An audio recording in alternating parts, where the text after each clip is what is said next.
ठीक है, नमस्ते सबको। मेरा नाम सोनाली पांडे है और आप हैं 8th एपिसोड में यूएस इज यूके। और हमारे साथ हैं आज बहुत ही स्पेशल गेस्ट जिनका शायद इंट्रोडक्शन तो मैं शब्दों में दे ही ना पाऊं। तो शुरू करते हैं शुरू से। मैं इनके बारे में परमिंदर। बताना चाहूंगी कि ये ठीक एक है। इंस्पिरेशन है, मोटिवेशन है पूरे इंडिया के लिए, सिर्फ पात्रान के लिए नहीं। और ये उन लोगों के लिए जो छोटी छोटी बातों पे या फिर फेलियर्स पे घबरा जाते हैं, या फिर गिर गए चोट तो डिप्रेस हो जाते हैं, या कुछ भी हो जाता है उनको छोटी छोटी बातों से, तो वो बहुत ही हताश हो जाते हैं। ये उन लोगों के लिए, सोच के लिए बहुत बड़ी मिसाल है। इनका नाम है जगविंदर सिंह जी। ये पटियाला पंजाब के रहने वाले हैं। ये एक बहुत ही बेहतरीन आर्टिस्ट हैं जिसमें ये ड्राइंग, स्केचिंग इनकी हॉबीज हैं। ये एक टीचर हैं, ये मोटिवेशनल स्पीकर हैं जो बहुत ही सारे लोगों को इंस्पायर करते हैं। ये एक बहुत ही बेहतरीन पैरासाइक्लिस्ट हैं। इनके ड्रीम्स बहुत बड़े हैं और ये इन्होंने अपने अवार्ड्स और अचीवमेंट से इतने सारे अपने लोगों को, आसपास के लोगों को प्राउड किया है, और जिनसे इनको खुद को भी मोटिवेशन मिलता है आगे बढ़ते रहने का जिंदगी में। क्योंकि मेरे ख्याल से प्रॉब्लम सबकी लाइफ में होती है, मेरी लाइफ में भी होती है प्रॉब्लम, सबकी लाइफ में दिक्कतें आती हैं। पर इन्होंने जिस जज्बे के साथ उन प्रॉब्लम्स को डील करके आगे बढ़ते रहे हैं, ये उस बात की बहुत बड़ी मिसाल है। तो जगविंदर सिंह जी, आपका बहुत बहुत वेलकम है यू वर्सेस यू में। आई नो ये बहुत ही छोटा प्लेटफॉर्म है आप जैसे लोगों को यहाँ पर लाने का, पर जहां तक है मैं पूरी पूरी कोशिश करूंगी कि आपकी स्टोरी, आपकी कहानी लोगों तक पहुंचे और बहुत ज्यादा से ज्यादा लोग आपसे इंस्पायर हों। जी जी, सभी को मेरी तरफ से प्यार भरा नमस्कार जी। जितने भी हमारे फ्रेंड्स हमें सुन पा रहे हैं, जहाँ हमारे साथ जुड़ रहे हैं, सो आई होप आप सब लोग अपने अपने घर पे अच्छे होंगे, सेफ होंगे और खुश होंगे। क्योंकि मेरे अकॉर्डिंग ये है कि जिंदगी में समा जैसा भी हो, दौर कैसा भी चल रहा हो, आपके चेहरे पे एक खुशी, एक मुस्कान, एक छोटी सी स्माइल होना बहुत जरूरी है। सो वो अपनी लाइफ में कभी भी ना जाने दें, क्योंकि वो आपको अपने आप में ही इंस्पायर करती है। जब आप, मतलब मैं अगर आप सच्ची बात आपको बताऊं कि अगर आप एक ढीला सा चेहरा लेकर, उदास सा चेहरा लेकर, अगर अपने आप, दूसरे को तो क्या, अपने आप को अगर शीशे में भी देखोगे तो तब भी वो आपको, अपना चेहरा खुद को ही अच्छा नहीं लगेगा। तो आप सोच कर देखो दूसरे को आपका चेहरा कैसे अच्छा लगेगा। सो इसीलिए हमेशा एक जो पॉजिटिवनेस का सिंबल होता है, तो वो अपने फेस पे हमेशा जरूर रखिए। सभी जितने भी फ्रेंड्स हमारे साथ जुड़ रहे हैं, हमारे साथ हमारी जो बातचीत है, हमारा जो एक्सपीरियंस है वो सुन रहे हैं, और आई होप आप सब अपनी लाइफ में एक अच्छा, उसको एक प्रैक्टिकल लेकर चलोगे। क्योंकि जिंदगी में बातें बहुत होती है, हम स्टोरीज बहुत सुनते हैं और रियल स्टोरीज भी बहुत ज्यादा पढ़ते हैं, मगर उनको अपनी लाइफ में प्रैक्टिकल करना वो बहुत कम लोग करते हैं। तो वो चीज हम सबको जरूर करनी चाहिए और करनी पड़ेगी, क्योंकि बिना प्रैक्टिकल के कुछ भी नहीं है लाइफ में। तो वो चीज आपको कहीं ना कहीं जरूर जो करनी चाहिए। सर, आप बहुत स्पेशल हो। आपकी जो बातें होती हैं, आपकी जिस तरीके से आप बोलते हो, जिस स्वीट टोन में, मेरे ख्याल से आधे से ज्यादा लोग उस टोन पे ही फिदा होते होंगे, क्योंकि आप इतनी नरम तरीके से उनको वो चीज समझाते हो और बताते हो कि आधे लोग तो वैसे भी सिर्फ इंस्पायर हो जाते हैं कि सिर्फ आप बोल रहे हो तो हाँ बस अच्छा लग रहा है सुनने में, हम बस सुनते रहते हैं सिर्फ को। तो आप सर बहुत ही स्वीट तरीके से आप बोलते हो, आपका कॉन्वर्सेशन बहुत अच्छा है सर। मैं ये जानना चाहूंगी जगविंदर जी कि जब आपका बर्थ हुआ था, स्टार्टिंग से बिल्कुल बचपन से शुरू करते हैं, तो तब से अब तक जो भी आपकी जर्नी रही है, मुझे पता है उसमें बहुत सारे चैलेंजेस आए जो आपने बिल्कुल ऐसे एक वॉरियर की तरह फेस किए हैं। पर बचपन में चीजें कैसी थी, जब आपका बर्थ हुआ था चीजें तब कैसी थी, और लाइफ कैसी थी तब, बर्थ के टाइम कैसी थी? असल में जब भी किसी डिफरेंट एबल्ड पर्सन का बर्थ होता है, जब किसी का जन्म होता है, जैसे हम सबका जब भी जन्म होता है किसी भी डिफरेंट एबल्ड पर्सन का, तो उसको खुद को नहीं पता होता है कि वो डिफरेंट एबल्ड है, जहाँ उसको कोई फिजिकली प्रॉब्लम है, उसको सबसे पहले फेस करते हैं उसके पेरेंट्स। तो जी मैं शुक्रिया करता हूँ परमात्मा का और अपने माता पिता का, जिन्होंने मुझे इतने अच्छे पेरेंट्स दिए, इतनी अच्छी फैमिली दी, जिन्होंने मुझे छोड़ने की बजाय मुझे संभालने की उन्होंने अपनी जो हिम्मत दिखाई समाज को कि नहीं, क्योंकि समाज बहुत तरह की बातें करता है, क्योंकि जिंदगी में आप जैसे ही अगर अगर हम सबकी बात करें, तो जैसे ही अगर कोई भी अगर जिंदगी में आगे बढ़ता है, चाहे वो आप है, जब मैं खुद हूँ, या फिर जो दर्शक हमें सुन रहे हैं, जो हमारे फ्रेंड्स सुन रहे हैं, चाहे वो खुद हो, कोई भी व्यक्ति जब जिंदगी में आगे बढ़ता है तो उसको वो प्रॉब्लम्स, वो हर्डल्स, वो जो लोगों की बातें होती है, वो सभी को सुननी पड़ती हैं। वो नेचुरल बात है, क्योंकि अगर आपने अगर आगे बढ़ना है तो उन चीजों में से आपको जरूर निकलना पड़ेगा। तो तब मेरे माता पिता ने मुझे मतलब नहीं छोड़ा, उन्होंने मुझे अपने पास रखा। हालांकि उनको खुद को नहीं पता था कि फ्यूचर में इसकी लाइफ कैसी होगी। सो बट फिर भी मतलब कुछ ना समझ में आते हुए फिर भी उन्होंने मुझे एक्सेप्ट किया, जी मैं जैसे भी था। सो बट आगे जाकर जैसे एक हर माता पिता का हम सबके पेरेंट्स का सपना होता है कि हमारे बच्चे को किसी अच्छे स्कूल में एडमिशन मिले, तो वो उसका किसी अच्छे स्कूल में दाखिला हो, उसको एडमिशन मिले, हमारा बच्चा स्टडी करे, आगे बढ़े, माता पिता का नाम रोशन करे, उनके मतलब बच्चे के नाम से हमें पहचान हमारी हो कि ये इस बेटी की लाइक हम किसी का भी नाम ले लें, चाहे ये जोगिंदर के पेरेंट्स हैं, चाहे ये सोनाली के मम्मा पापा है, ठीक है। सो मतलब वो उनको हमेशा से ही होता है। सो बट अब सोच कर देखो कि अगर कोई बच्चा है जिसको एडमिशन नहीं मिल रहा स्कूल में, कोई भी स्कूल उस बच्चे को एडमिशन नहीं दे रहा, तो उन पेरेंट्स के ऊपर वो उनके उनके जो सपने हैं जो बीच में ही रह जाएंगे, उस वजह से कि उस बच्चे को एक बच्चे को कोई भी स्कूल एडमिशन नहीं दे रहा, तो वो उनके ऊपर कैसे बीतती होगी वो जस्ट वो खुद ही फील कर सकते हैं। सो बट उसके बाद भी मेरे मम्मा ने काफी स्कूल है उनमें ट्राई किया। उन्होंने बहुत जगह अलग अलग लेकर जाते थे कि नहीं मैं चाहती हूँ मेरा बच्चा स्टडी करे उन बच्चों के साथ, बट वो सारे स्कूल बोलते थे कि इनके हाथ नहीं है, ये स्टडी कैसे करेंगे, ये नॉर्मल बच्चों के साथ कैसे रहेंगे, है ना, वो सब चीजें। सो मतलब सबसे बड़ी बात कि ये बिना हाथों के लिख ही नहीं सकता, तो ये नॉर्मल बच्चों के साथ कैसे पढ़ेगा।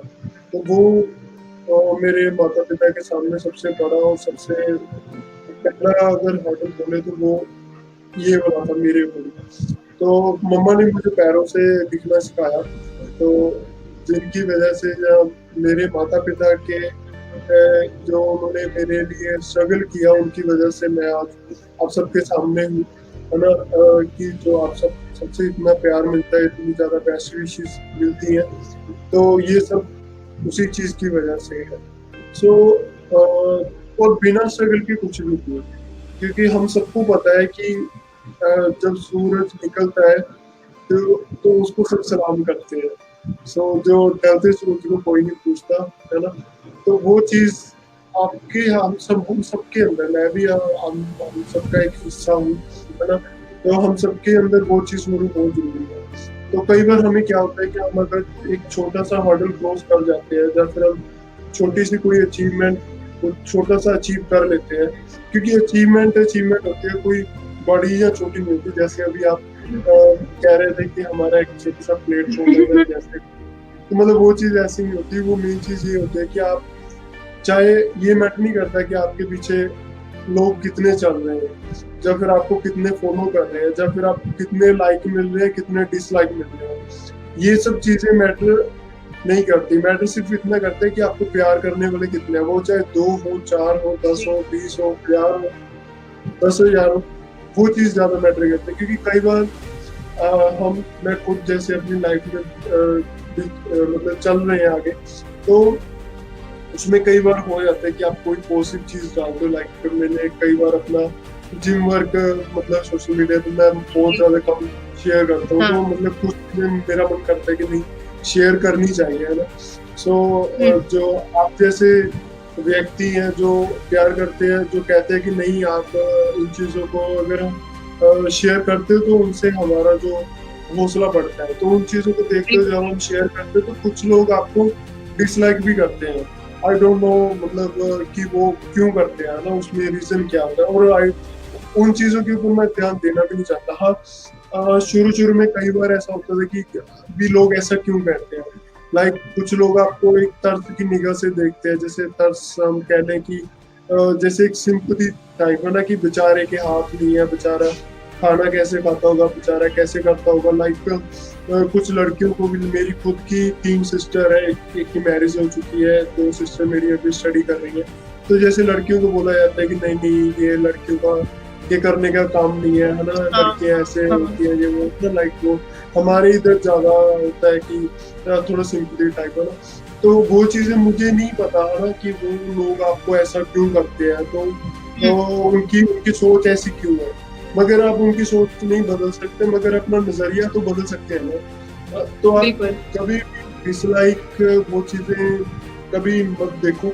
अब जस्ट ये देखो कि आपको आपको प्यार करने वाले कितने हैं, वो चाहे आपके जस्ट ओनली मम्मा पापा हो, बिल्कुल। बिल्कुल। चाहे आपका भाई हो, चाहे आपकी बहन हो। और बहुत सारे लोग मतलब ये भी पूछते हैं कि नहीं आप आज के टाइम में बहुत सारे लोगों के लिए आप इंस्पिरेशन हो, बहुत सारे लोगों के आप रोल मॉडल हो ना। तो मैं उनको यही कहता हूँ कि वो कहते हैं कि हम भी रोल मॉडल बनना चाहते हैं।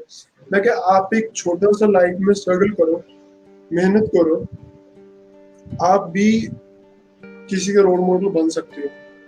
वो कहते हैं नहीं नहीं नहीं सर हम मतलब रोल मॉडल नहीं बन सकते हैं। ऐसा नहीं होता। आप रोल मॉडल वो नहीं होता जिसको बहुत सारे लोग फॉलो करें या फैन हो, वो रोल जी। मॉडल, वो भी रोल मॉडल होता है, वो एक अलग चीज है। मगर अपनी लाइफ में हर बंदा एक रोल मॉडल बन सकता है, क्योंकि अगर बिल्कुल। मान लो आपके भाई है या आपके मम्मी पापा कोई भी लगा लो, अगर वो कहें कि नहीं यार मेरी बेटी ने या मेरे बेटे ने इतना स्ट्रगल किया है, या फिर आपके भाई बहन या आस पड़ोस या आपके फ्रेंड्स कोई एक दो चार कुछ भी बोले कि नहीं यार इसने इतना स्ट्रगल किया है, हम भी करेंगे, ठीक है, हम इससे सीख कर आगे चलेंगे क्योंकि इसने बहुत स्ट्रगल किया है।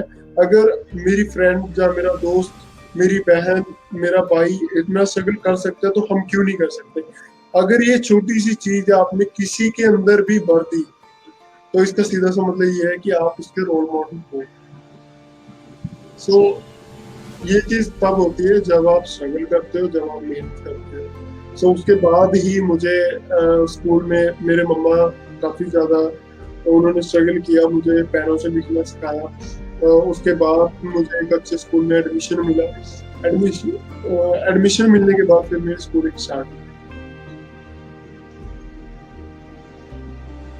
आपने बहुत मेहनत करी है, साथ ही में आपके परिवार ने बहुत ज्यादा मेहनत करी है कि कहीं ना मतलब बहुत इंपॉर्टेंट होता है कि उस इंसान का हौसला ना टूटे जो ये इंसान फेस कर रहा है।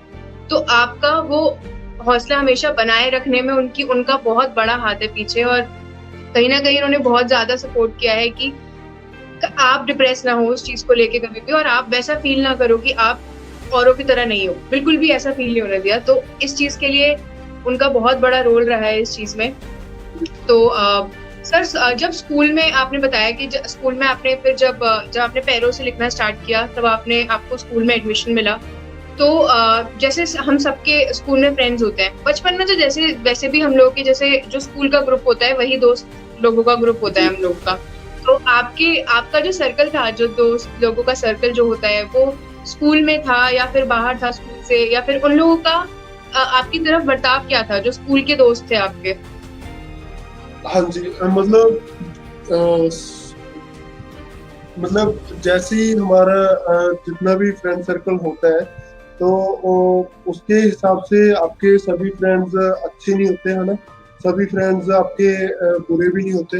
आपके हर तरह के जो फ्रेंड सर्कल आपका होता है ना, सो उसी के हिसाब से मेरे भी कुछ फ्रेंड्स थे जिन्होंने मुझे काफ़ी हेल्प की, मेरी काफ़ी अलग अलग जगह पे सपोर्ट करते रहे, मगर उससे ज़्यादा वो ज़्यादा थे कि जो बोलते थे कि ये कैसे लिखता है ना, कि ये पैरों से लिख नहीं पा रहा, जब ऐसी चीज़ें है ना, या फिर वो हम्म। जैसे उनको मेरे साथ खेलना, कुछ फ्रेंड्स को अच्छा नहीं लगता था कि नहीं भी मतलब ये खाना कैसे आता है ना, ये भी करते क्योंकि हैं।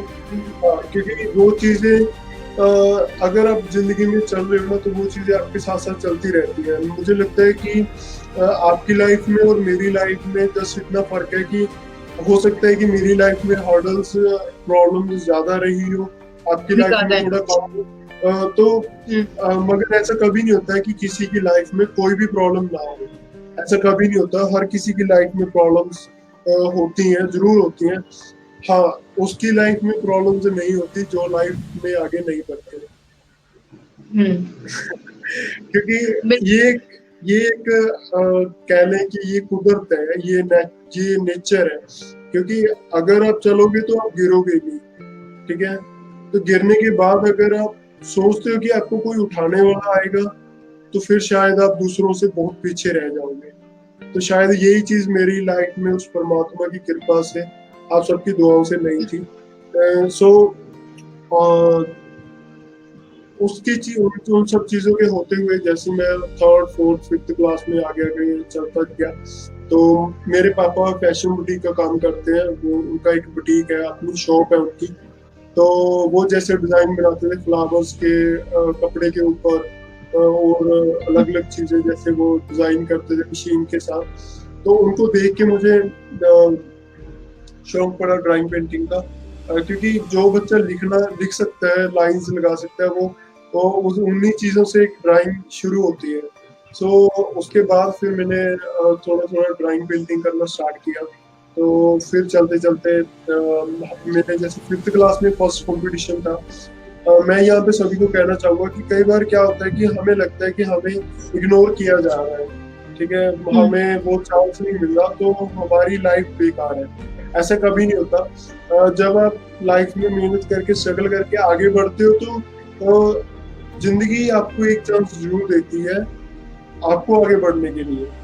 तो तब वो टाइम, वो सिचुएशन, वो हालात, और वो साल, वो महीना, वो दिन, वो आपका होता है, ठीक है। उस टाइम वो सब चीजें किसी और की नहीं होती। जब कुदरत, कायनात आपका साथ देती है आगे बढ़ने के लिए, जब आप बहुत ज्यादा मेहनत करते हो तब।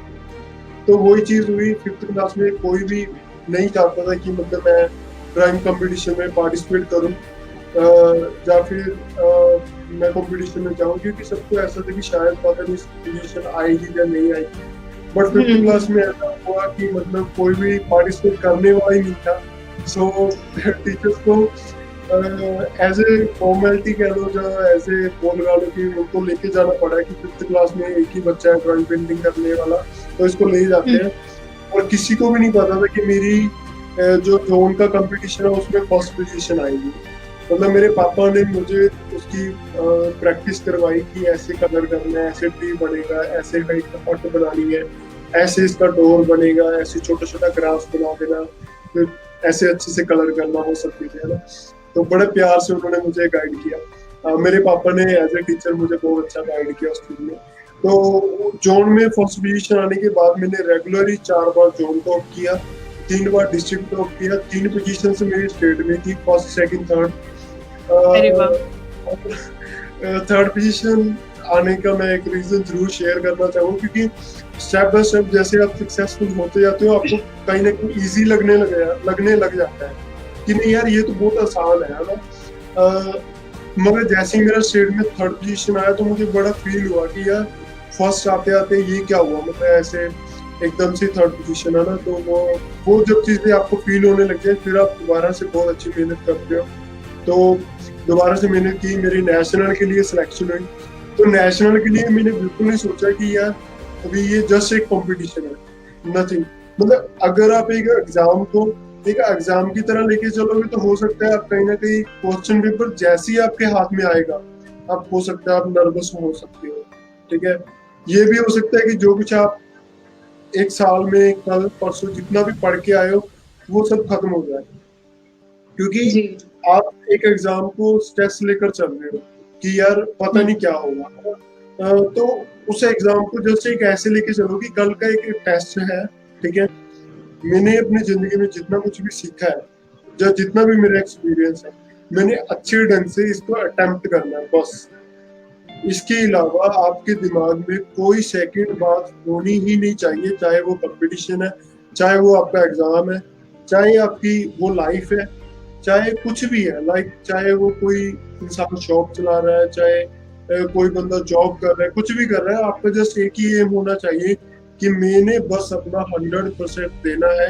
मैंने नहीं सोचना कि मैं फेल होऊंगा, मैंने नहीं सोचना कि मैं टॉप करूंगा, मैंने नहीं सोचना कि मेरे 60-70% मार्क्स आए। बस मैंने ये सोचना है कि मैंने अपना 100% देना है बस। और 100% देने की हिम्मत वही रखते हैं जिन्होंने मेहनत की हुई होती है। तो उसी बिल्कुल चीज से बिल्कुल। मैंने 2 बार नेशनल टॉप किया। सो आप पीछे मेडल्स देख सकते हैं। बिल्कुल सो दिख रहे हैं, सबको दिख और रहे हो मेडल अवार्ड्स। फिर उसके बाद बस ऐसे ऐसे आगे लाइफ चलती रही और आगे स्ट्रगल चलता है। सर आप बहुत बड़े साइकिलिस्ट भी हैं, धीरे धीरे आपने साइकिलिंग करना भी सीखा ड्राइंग के बाद। तो जी हाँ। बचपन में जब आपकी हॉबी ड्राइंग रहती थी, पेंटिंग रहती थी, आप बहुत बड़े आर्टिस्ट थे, आप एक टीचर भी थे, आप बच्चों को भी टीचिंग सिखाते थे ड्राइंग और पेंटिंग। जी तो बिल्कुल। उसमें जब आप टीचर बने तब वो चीज कैसे आई अंदर कि मेरे को टीचिंग करनी है और बच्चों को पढ़ाना है, और बच्चों को कैसा लगता था देखकर कि सर आए हैं और बिल्कुल पैर से करना सिखा रहे हैं, तो उनको भी एक अलग तरीके का वो आता होगा पॉजिटिव वाइब की कोई पैर से भी इतनी अच्छी पेंटिंग कर सकता है। मैंने सर आपकी सारी पेंटिंग और ड्राइंग्स देखी हुई हैं, आप बहुत ही बेहतरीन आर्टिस्ट हैं। शायद हाथ से भी मुश्किल से वो पेंटिंग बने इतनी, जो आप पैरों से इतनी प्यारी पेंटिंग बनाते हैं सर। तो थैंक्स। वो टीचिंग वाली लाइफ कैसी थी? हाँ वो मतलब जैसे मेरा वैसे ड्रीम था कि मैं आगे जाकर जैसे +2 करने के बाद मैंने सोच रखा था, मतलब 7th 8th में ही मैंने सोच लिया था कि मैंने मतलब ड्राइंग का प्रोफेसर बनना है। यूनिवर्सिटी में मैं प्रोफेसर बनना चाहता था और मेरा वो ड्रीम था। मगर कहीं ना कहीं आफ्टर +2 मेरे साथ कोई भी ड्राइंग पेंटिंग करने वाला जहाँ मेरी सपोर्ट करने वाला, जैसे हमें लगता है कि हमें कोई हेल्प करेगा, जहाँ हमें कोई थोड़ा सा साथ दे और हम अच्छे से इसको कर सकते हैं, है ना। तो वो जो आपको सपोर्ट चाहिए होता है, या फिर जो वो आपको साथ चाहिए होता है, जो चीज़ आप सोसाइटी से या यूनिवर्सिटी से या अपने टीचर से जो चीज़ आप एक्सेप्ट करते हो, वो चीज़ कहीं ना कहीं अगर आपको नहीं मिलती तो वो सपना कई बार टूट जाता है। तो ऐसे ही करके हुआ, वो मैं जो डिग्री करना चाहता था वो बहुत सारे कुछ रीजन थे जिनकी वजह से मैं वो कर नहीं पाया। और जब सपने टूटते हैं तब आप खुद बहुत बुरे तरीके से टूट जाते हो, तो तब आपको संभालने वाला कोई नहीं होता। तब सबसे बड़ी चीज यही होता है कि आप अपने आप को कैसे संभालते हो, ठीक है। आपके अंदर कितनी एनर्जी है या फिर कितनी आपके अंदर पावर है कि आप कितना आप अपने आप को ही समझा सकते हो कि नहीं यार हम एक दूसरे के साथ हैं, मैं अपने आप के साथ हूँ। इस चीज के लिए आप कितना आप अपने आप को कन्विंस करवा सकते हैं। क्योंकि मेरा खुद का बहुत बार यही चीज रहा है कि मैं जितनी बार भी अपनी लाइफ में टूटा हूँ या हारा हूँ या फिर कहें कि मैं गिरा हूँ, है ना, तो तब मैंने अपने आप से बहुत ज्यादा बातें की है कि जिंदगी में जगविंदर अगर ये चीज हुई है या फिर अगर आज हर्डल आया है, अगर आज हम टूटे हैं, तो जब आप अपने आप को एक मिरर में देखते हो, एक शीशे में देखते हो, तो आप उसको बोलो कि नहीं यार हम दोनों एक दूसरे के साथ हैं, जो भी प्रॉब्लम्स है हम उसको खुशी खुशी प्रॉब्लम को सॉल्व कर लेंगे। तो वो चीज जब आपके अंदर आती है तो अब आपको ये फील नहीं होता कि आप अकेले हो, है ना। तब आपको ये होता है कि नहीं यार कोई ना कोई शैडो, कोई ना कोई आत्मा, कोई ना कोई पॉजिटिव एनर्जी, कुछ ना कुछ पॉजिटिव वेव्स कह लें, वो चीज आपके साथ है। और मुझे लगता है कि जितने भी बच्चे, लड़के लड़कियां, जितने भी जो भी हैं, वो सब जितने भी सुसाइड करते हैं या फिर मतलब टूट जाते हैं, गलत रास्ते पे चले जाते हैं, उन सबको मुझे लगता है कि यही रीजन है कि वो अपने आप को संभाल नहीं पाते, वो अपने आप को प्यार ही नहीं करते। हम कितने लोग हैं जो अपने आप को प्यार करते हैं, ठीक है यार। दूसरे से प्यार करने से पहले सबसे पहले आपको अपने आप से प्यार करना आना चाहिए कि यस यार आप अपने आप को प्यार करते हो। हम डेली रेडी होकर अपने आप को बोलते हैं कि हाँ यार मैं अच्छा लग रहा हूँ, तो साथ में ये भी बोलने में क्या दिक्कत होती है कि नहीं यार मैं तुझे बहुत प्यार करता हूँ, है ना। अगर हम अपने आप को ये बात बोले तो नेचुरली बहुत बड़ी बात है। मतलब हम कितने कितने लोगों को, अपने दोस्तों को, हम अपने मम्मी पापा को, अपने ब्रदर सिस्टर को कितनी बार आई लव यू बोलते हैं, है ना, कि मैं तुम्हें बहुत प्यार करता हूँ, है ना। मगर हम कभी भी अपने आप को नहीं बोलते कि यार मैं तुम्हें बहुत प्यार करता हूँ, है ना। तो मुझे लगता है कि वही जो पॉजिटिवनेस है, वही जो पॉजिटिव एनर्जी है, वो हमने इन्हीं चीजों में वेस्ट कर रखी है कि हम अपने आप को समझते नहीं। तो सबसे पहले जिंदगी में अपने आप को समझो, फिर आप पूछते रहते हैं, अंडर एस्टिमेट करते हैं। और फिर जब वो चीजें आती हैं फिर आप अपने आप को संभाल पाते हो। तो फिर मैंने अपने आप को संभाला कि नहीं यार कोई बात नहीं, अगर प्रोफेसर का सपना टूटा है तो नहीं, हम ड्राइंग टीचर तो बन सकते हैं। क्योंकि अगर एक दरवाजा बंद होता है तो बहुत सारे दरवाजे आपका वेट कर रहे होते हैं जी जिंदगी में कि नहीं यार वो आपके लिए खुलना चाहते हैं, मगर हम उन तक पहुंचना नहीं चाहते। मैं आपको एक दो पेंटिंग दिखाना चाहूंगा। बिल्कुल बिल्कुल बिल्कुल। जैसे कि ये एक फ्लावर्स वाली पेंटिंग है जिसमें ड्राइंग पेंटिंग है। बहुत ही बढ़िया सर, बहुत ही बढ़िया। और इतना फाइन पेंटिंग बनाया ना वो आपने, मतलब एक एक जो स्ट्रोक मारा है आपने ब्रश से, वो इतना फाइन तरीके से मारा है कि वो लग नहीं रहा कि इतने प्यारे तरीके से बनाया हुआ है। और इसमें जितने भी फ्लावर्स हैं वो अलग अलग कलर्स के हैं, और ये अलग अलग कलर्स रिप्रेजेंट करते हैं हमारी लाइफ में अलग अलग हर्डल्स को, हमारी खुशियाँ, हमारे दर्द, हमारी प्रॉब्लम्स, हमारी स्ट्रगल, हम जो रास्तों पे चलते हैं वो, ये सब अलग अलग कलर उन सब चीजों को रिप्रेजेंट करते हैं। सो इन्हीं अलग अलग कलर्स की तरह ही हमारी लाइफ है, बस जरूरत होती है अपने आप को समझने की। और एक और चीज है, मैं आप सबके साथ बल्कि आपका जो चैनल है उसके जरिए इस पेंटिंग के बारे में जरूर बात करना चाहूंगा। बहुत ही सुंदर है ये, बहुत ही ज्यादा। इसको तो बस आप मुझे भेज दो पैक करके। बहुत इसमें जैसे आप देख रहे होंगे कि एक रास्ता है और इस रास्ते पे एक डोर है, ठीक है, और वो दरवाजा बंद है। और जैसे कि हम सबको शॉर्टकट रास्ते की बहुत ज्यादा आदत है कि जिंदगी में यार शॉर्टकट होना चाहिए, और हम मतलब वो कहते हैं ना रातों रात स्टार बन जाए, जिंदगी में ऐसा कभी नहीं होता। वो शॉर्टकट इसमें नहीं है। इसमें साइड में झाड़ियां है, एक तार लगी हुई है, वायरिंग की हुई है। मतलब इसका मतलब ये है कि आपको अगर इस दरवाजे तक पहुंचना है या फिर अपनी मंजिल तक पहुंचना है तो इस रास्ते पे चलना होगा। और ये रास्ता स्ट्रगल का रास्ता है, ये रास्ता मेहनत का रास्ता है, जिसपे बहुत सारे हर्डल्स भी हैं, जिसमें बहुत सारी खुशियां भी हैं, जिसमें बहुत सारी दिक्कतें भी हैं, ठीक है। मगर ये डोर हमें बंद जरूर लग रहा है, अगर आप इसको ध्यान से देखें, इसको लॉक नहीं लगा हुआ, हाँ है ना। तो कई बार हमें ये लगता है कि हमारी जिंदगी के दरवाजे बंद हो चुके हैं, हमें लग रहा है कि हमारी जिंदगी के दरवाजे बंद है, मगर उनको लॉक नहीं लगा। आप इस रास्ते पे जी जी आप जाओ, एक पुश मारो, और वो रास्ता आपके लिए ओपन हो जाएगा। बिल्कुल बिल्कुल। आप जो थॉट्स लगाए हैं पेंटिंग्स के पीछे, वो मतलब वो बिल्कुल ही वो अलग ही लेवल पे है। मतलब वो दिख रहा है कि आपने अगर पेंटिंग कुछ बनाई है या कुछ आपने अपने मतलब खुद मेहनत करके कुछ उतारा है अपनी डिजाइन दिमाग से, तो आपके दिमाग में अंदर क्या चल रहा है वो भी पता लग रहा है।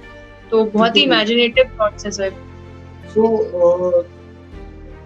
तब जाकर ये चीजें जब हुई है तो धीरे धीरे जैसे आगे आगे गए, है ना। तो मैं जब इतना कुछ करने के बाद मैं ड्राइंग टीचर के लिए बहुत जगह अप्लाई किया था, क्योंकि हम सब जो यंग जनरेशन जितनी भी है आज के टाइम पे बहुत ज्यादा हाथ पांव मार रही है कि नहीं यार कभी ना कभी कहीं ना कहीं हमारी जो लाइफ है वो सेट हो जाए, है ना, हम एक लाइफ में सक्सेसफुल इंसान बन जाए, जिंदगी में आगे बढ़े, है ना।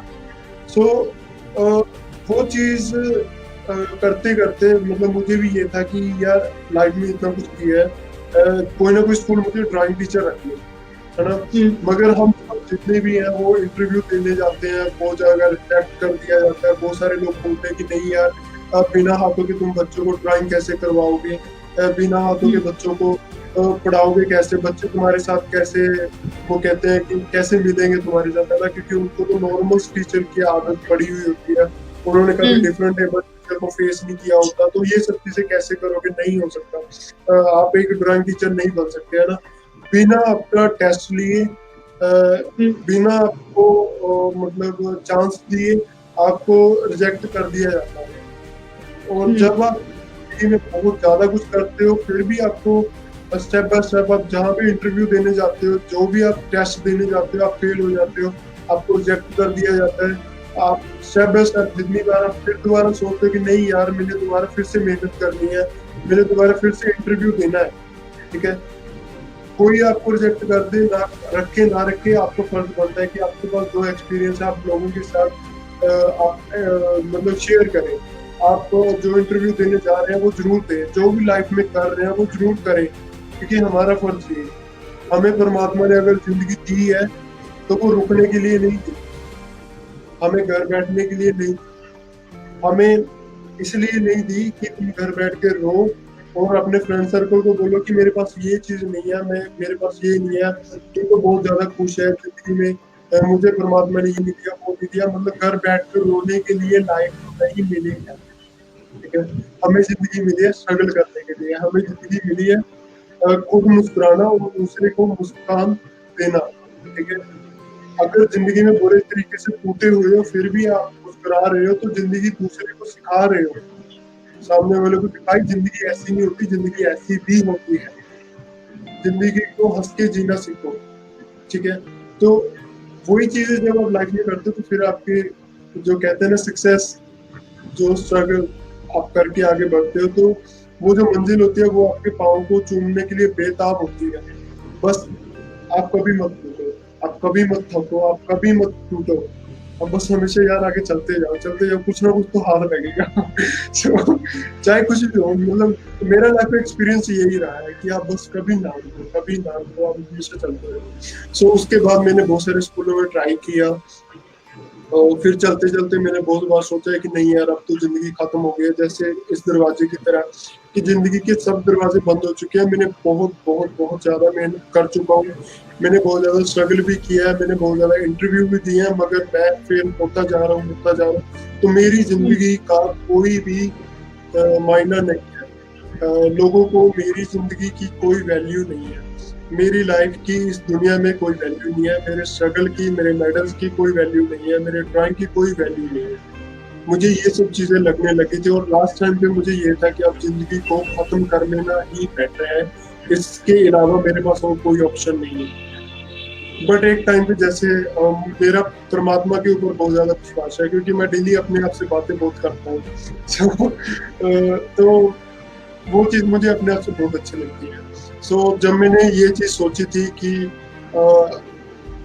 अब लाइफ के कुछ लास्ट डेज है, कुछ 2-4 दिन मेरे पास है, शायद हो सकता है उसके बाद मैं इस दुनिया में ना रहे, है ना। सो बट सोचे कि नहीं यार, अगर है तो मैं इन्हीं दिनों को जीना चाहता हूँ, है ना। तो उन्हीं दिनों को जीते जीते उन्हीं दिनों में कुछ ऐसी मेहनत की कि आज मैं आप सबके सामने हूँ।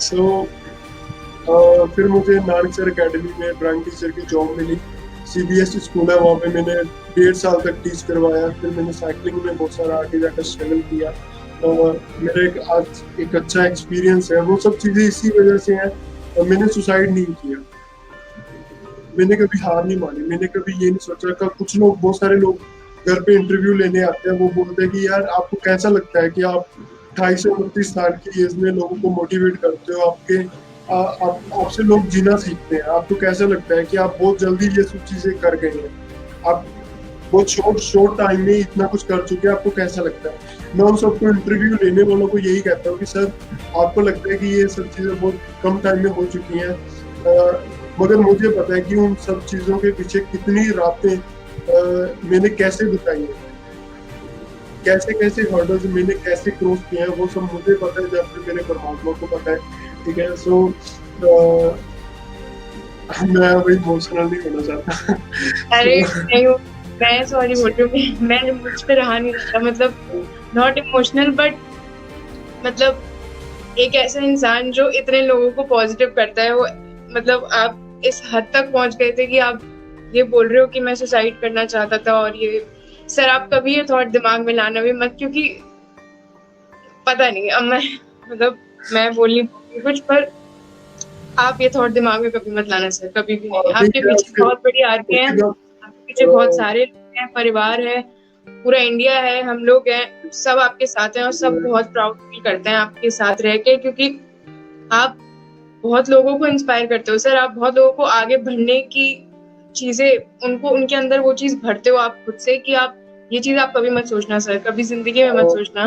अभी सिस्टर, मतलब अभी कुछ साल पहले की बात है ये, जो मैं आपके साथ एक्सपीरियंस शेयर कर रहा हूँ कि ये चीजें ऐसी ऐसी हुई, क्योंकि तब आप इतना ज्यादा अपने आप को संभाल नहीं पाते।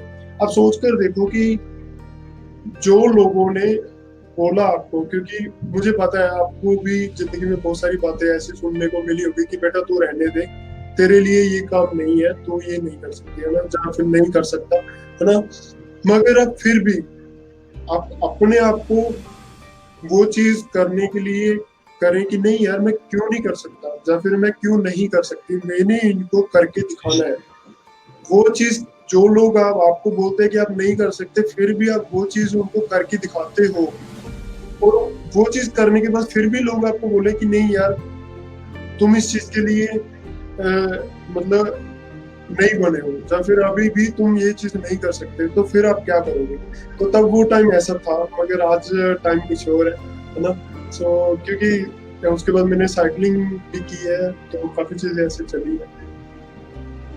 उसके बाद आपने धीरे धीरे सबसे पहले तो जगविंदर जी, आप जब बातें बोलते हो ना, आप इतने एनर्जेटिक और इतने पॉजिटिव ऊर्जा से भरे हुए हो ना, कि आप किसी को भी, मैं सच बता रही हूँ, आप किसी को भी अपनी बातों से, सिर्फ बातों से ही उस पॉइंट तक ला सकते हो जहाँ पे वो मेहनत करने के लिए बिल्कुल तैयार हो जाए, बिना फोर्स किए, क्योंकि आपके अंदर वो, आपकी बातों में वो एनर्जी रहती है।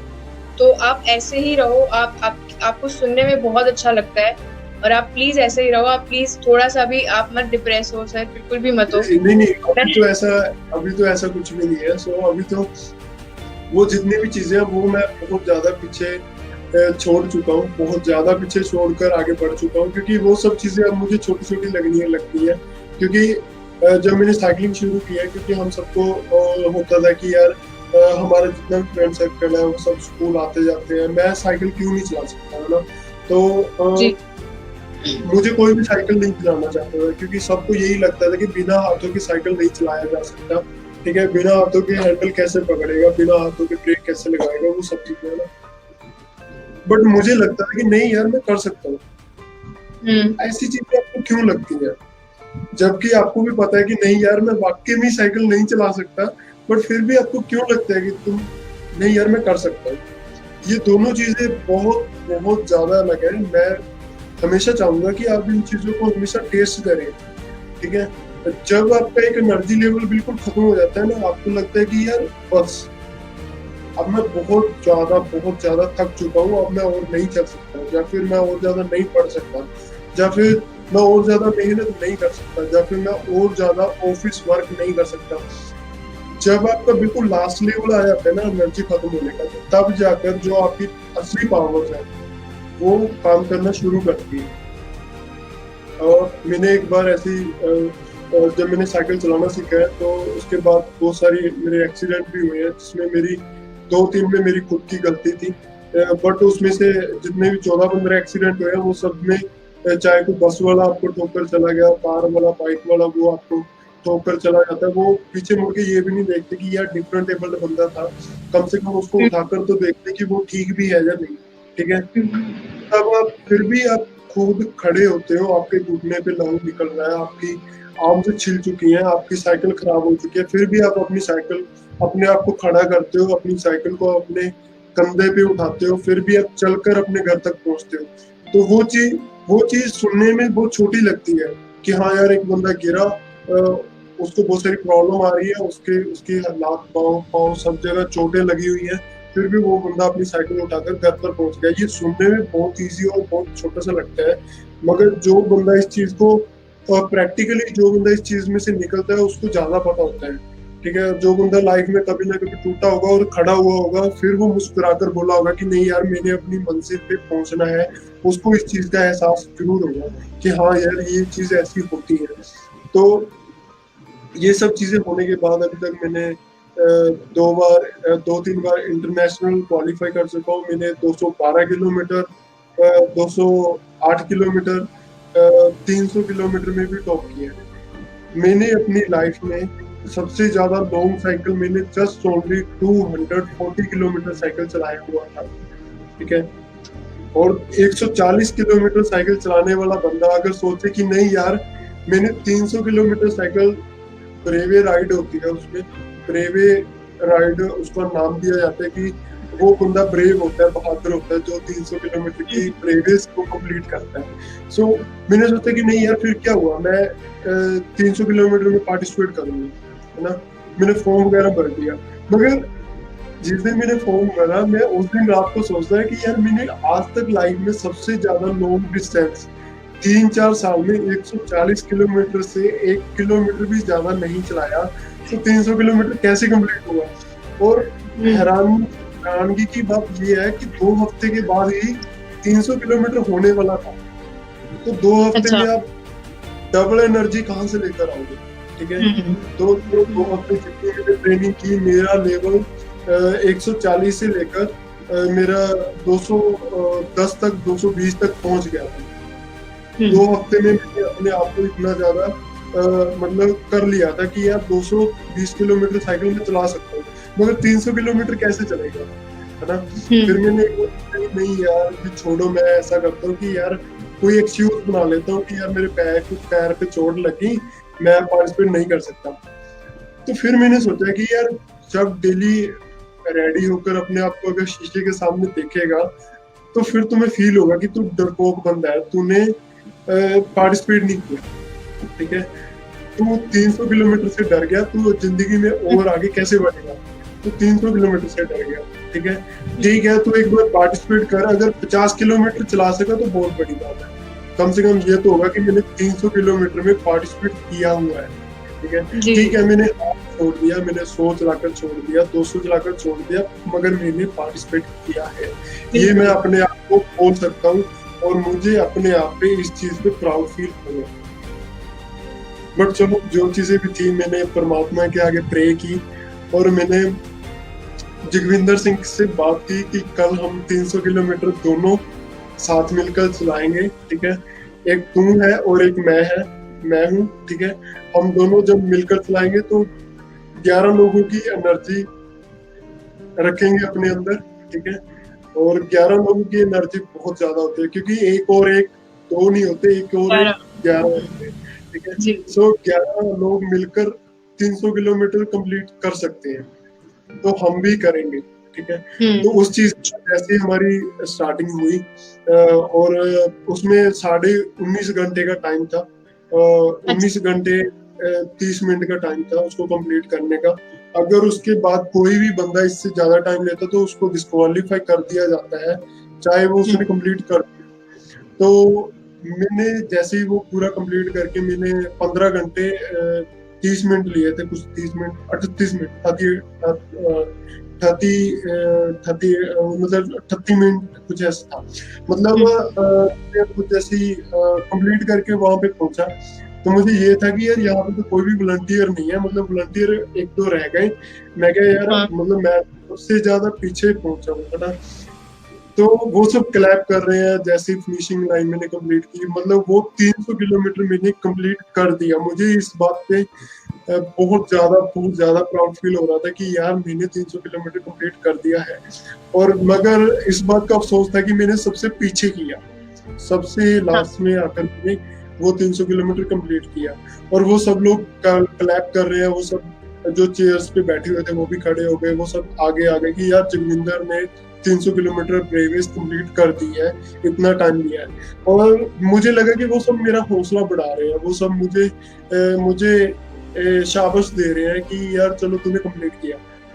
मतलब जैसे मुझे ये लगा कि वो वैसे ही कर रहे हैं, वैसे तो मैं सबसे लास्ट में आया, मगर मेरे 2-4 मिनट के बाद मुझे पता चला कि मैं पहला तो पार्टिसिपेट जिसने सबसे पहले कंप्लीट किया। मतलब तब मेरे अंदर एक ऐसी एनर्जी थी कि यार अब तो चाहे दोबारा से स्टार्ट कर लो, मैं दोबारा फिर से इसको कंप्लीट कर दूंगा।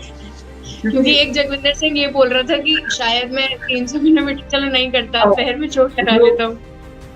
आप सोच कर देखो कि आपने वो लेवल सिर्फ सोचा यार मैंने कर लिया, जबकि आपको कहीं ना कहीं खुद को लगता भी है कि मैंने नहीं किया कभी, ठीक है, मगर मैंने फिर भी मैं कर रहा हूँ, ठीक है।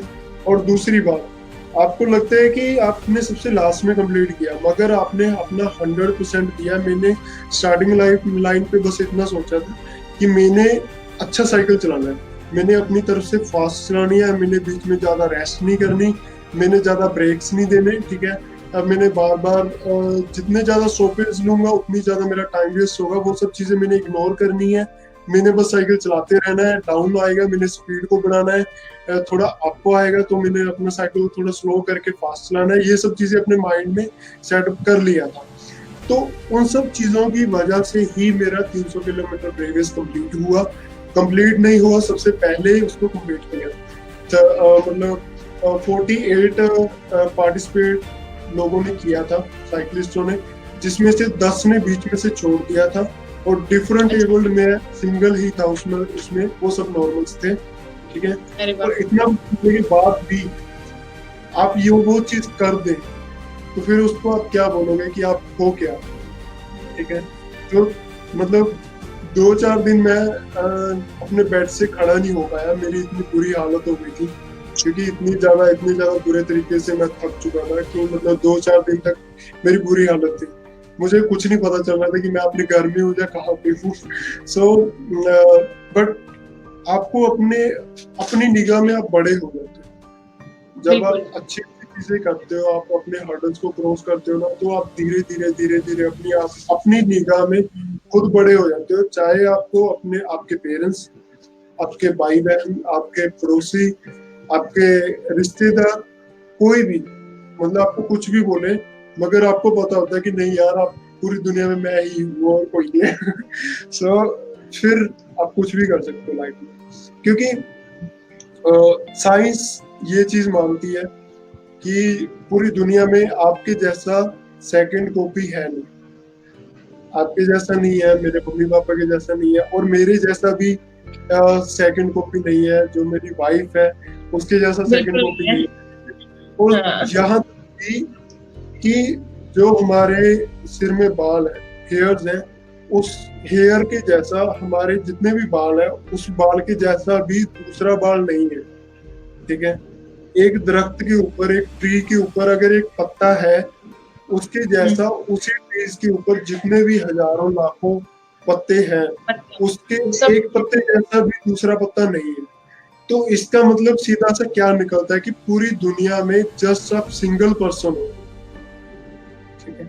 तो अगर पूरी दुनिया में आप अकेले हो तो हमारी रेस किसके साथ है, आप किससे जीतना चाहते हो, ठीक है। यू वर्सेस यू जी बस, हाँ, जो हमारा चैनल है, जो आज का हमारा टॉपिक है, तो ये मेरी जिंदगी का सबसे बड़ा, मेरी लाइफ का सबसे बड़ा मूवमेंट कह सकते हैं कि मेरी लाइफ में ये वर्ड सबसे पहली बार आया है, यू वर्सेस यू वाला।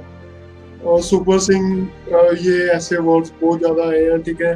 ब्रेव एपिसोड, ठीक है, सुपर सिंह एपिसोड, ऐसे वर्ड्स मैंने बहुत सारे सुने हैं, बहुत सारे एपिसोड मैंने अटेंड भी किए हैं, मैंने खुद भी किए हैं, मगर ये यू वर्सेस यू वाला जो वर्ड है, ये मेरी लाइफ में, जब मेरे इंटरव्यू में, जब मेरे एपिसोड में, ये पहली बार आया। और ये चीज हम सबकी लाइफ में होनी बहुत जरूरी है, ठीक है। एक होता है कॉन्फिडेंस, एक होता है ओवर कॉन्फिडेंस। इन दोनों चीजों में आपको पता होगा कि बहुत फर्क होता है। कॉन्फिडेंस होता है कि यार मैं कर सकता हूँ, यस, ये टेस्ट मैं जरूर कर सकता हूँ, हाँ यार मैं जरूर कर लूंगा, हाँ यार मैं पक्का कर लूंगी, ठीक है। मन में चाहे आपको लगता है कि नहीं नहीं यार, मतलब 2 लाख लोग टेस्ट देने आ रहे हैं और सिलेक्शन सिर्फ 5 लोगों की 10 लोगों की होनी है, और 10 लोगों में नाम कैसे आएगा, फिर जी भी आपको लगना चाहिए कि नहीं यार आ जाएगा, कोई बात नहीं, फिर क्या होगा ठीक है, मैं मेहनत करूंगा, ठीक है, आ जाएगा। सो फिर आप वो चीज जब करते हो फिर आपको लगना चाहिए कि हाँ यार मैं कर लूंगा। एक तो होती है ये चीज को, इस चीज को कहा जाता है कॉन्फिडेंस। एक होता है ओवर कॉन्फिडेंस कि नहीं यार कोई भी नहीं कर सकता, मैं अकेला ही कर सकता हूँ, हाँ। ठीक है, और ये थिन लाइन होती है दोनों में, कॉन्फिडेंस और ओवर कॉन्फिडेंस में, बिल्कुल। हाँ जी हाँ। तो सर आपने साइकिलिंग करी है, आपने पैरा एक बहुत बड़े पैरा साइकिलिस्ट हैं आप, नेशनल लेवल पे आपने बहुत ज्यादा रेसेस करी हुई हैं। और आप ये भी चाहते हो कि आप ओलंपिक लेवल पे आगे जाके इंडिया को रिप्रेजेंट करो आगे जाके साइकिलिंग में भी। मैं ये चाहती हूँ अभी आप जो स्पेशली एबल्ड लोग जो ये देख रहे हैं, या जो लोग अभी नहीं देख रहे, आगे भी देखेंगे इस वीडियो को, तो आप उन लोगों को, आप ऐसा क्या उनको बोलना चाहोगे कि वो अपनी लाइफ में बिल्कुल भी हताश ना हो इस चीज से, और आगे ही मतलब आगे बढ़ने का सोचे और रुकने का, और बिल्कुल भी नेगेटिव थॉट्स ना लाए दिमाग में, और आप कुछ भी कर सकते हो क्योंकि आप इंसान हो, प्रॉब्लम्स हैं आपके पास, थोड़ी ज्यादा है, टैकल करनी पड़ेंगी, बट वही जो सोच वाली बात होती है, जो मेंटली प्रिपेयर होकर इंसान जब करता है तो और ज्यादा स्ट्रॉन्ग निकलता है, जैसे आप सर निकलते आए हो अभी तक। तो आप उन लोगों को क्या मैसेज देना चाहोगे जो थोड़े स्पेशली एबल्ड हैं और जो पैरा साइकिलिंग में आना चाहते हैं, और कोई सोच ने रोक देती है लेकिन आने से? मैं सबके लिए ही कहना चाहूंगा, चाहे कोई भी गेम करता है, कोई भी, चाहे वो डिफरेंट एबल्ड है चाहे वो नॉर्मल है, पहली बात तो उसको कॉन्फिडेंस होना चाहिए कि आपका टारगेट है क्या। क्योंकि मैं स्पेशली, मुझे अभी एक बात याद आ रही है, वो भी मैं आपके जरिए सबके साथ शेयर करना चाहूँ। क्योंकि आज के टाइम में हमारी दिक्कत ये नहीं है कि हम कुछ बड़ा नहीं कर पा रहे, मुझे ये लगता है कि आज के टाइम में सबसे बड़ी दिक्कत ये है कि हमारे गोल बहुत छोटे छोटे हैं, हमारे गोल बड़े नहीं है। बहुत सारे लोग बोलते हैं कि यार बड़े सपने मत लो, जब टूटते हैं तो बंदा खुद टूट जाता है, कि नहीं यार अगर आपने सपने बड़े लिए हैं तो अपने आप को संभालना भी सीखो, ठीक है। तो अगर आपके सपने बड़े होंगे, आपके ड्रीम्स बड़े होंगे, तभी आप कुछ ना कुछ कर पाओगे ना। जो स्टूडेंट सोच कर बैठा है कि मैंने 50% मार्क्स लेने हैं, हो सकता है वो फेल भी हो सकता है उसके ओनली 30% मार्क्स आए, ठीक है। अगर एक स्टूडेंट है वो सोच कर बैठा है कि मैंने 80% मार्क्स लेने हैं, ठीक है, तो वो स्टूडेंट के तो मार्क्स, जितनी वो मेहनत करेगा 80% के हिसाब से, उसके मार्क्स सिर्फ 60% आएंगे। क्योंकि जब आप एग्जाम देते हो, अपनी लाइफ में मेहनत करते हो, तो उसमें जब आप स्ट्रगल की लाइन में चलते हो ना, तो आपके ऊपर बहुत लोग होते हैं जो आपसे बहुत ज्यादा स्ट्रगल करते हैं। तो अगर आप 80% का सोच लेकर बैठे हो तो आप सिर्फ आपके 60% मार्क्स आएंगे। अगर आप 100% सोच कर बैठे हो ना कि मैंने टॉप करना है, मैंने 100% मार्क्स लेने हैं, तब जाकर आपके 92% से ऊपर आएंगे। तो वही चीज मैं सबको कहना चाहता हूँ कि अपने जो ड्रीम्स है, जो अपने गोल है, उनको बड़ा करो। सबसे पहले अपनी सोच को, अपने दिमाग को बिल्कुल खोल दो, ठीक है। अगर आप सोचते हो कि यार मैंने जस्ट, आजकल हर बंदा क्या चाहता है कि यार बस छोटी मोटी जॉब मिल जाए, 15-20 हजार मिलने लग जाए, हम उसी से सेटिस्फाइड हो जाते हैं। आगे जाकर हम अपनी जो चीजें हैं उनको और बढ़ा लेते हैं, फिर हमें लगने लग जाता है कि यार ये तो बहुत छोटी चीज सोच ली मैंने, उसके बाद फिर आप कुछ नहीं कर सकते। तो उन सबके लिए मैं यही कहना चाहूंगा, सबसे पहले तो आपका टारगेट फिक्स होना चाहिए कि आप साइकिलिंग में जाना चाहते हो, आप कोई भी टारगेट बड़ा होना चाहिए। ऐसा नहीं है कि हाँ यार बस ये चीज हो जाए मैं सेटिस्फाइड हूँ। कुछ लोग बोलते हैं कि अपनी लाइफ से सेटिस्फाइड रहो, जो कुछ चीजें चल रही हैं उसको वैसे चलने दो, ठीक है। कुछ लोग होते हैं, मुझे ये लगता है कि आप ये सोचो कि जो चीजें भी लाइफ में गलत चल रही हैं, उनका सीधा हो रहा है, आपके अंदर इतनी हिम्मत, इतना जज्बा जरूर होना चाहिए कि आप उन सब चीजों को चेंज कर दो, ठीक है। तो वो चीज थोड़ी बहुत जरूरी है।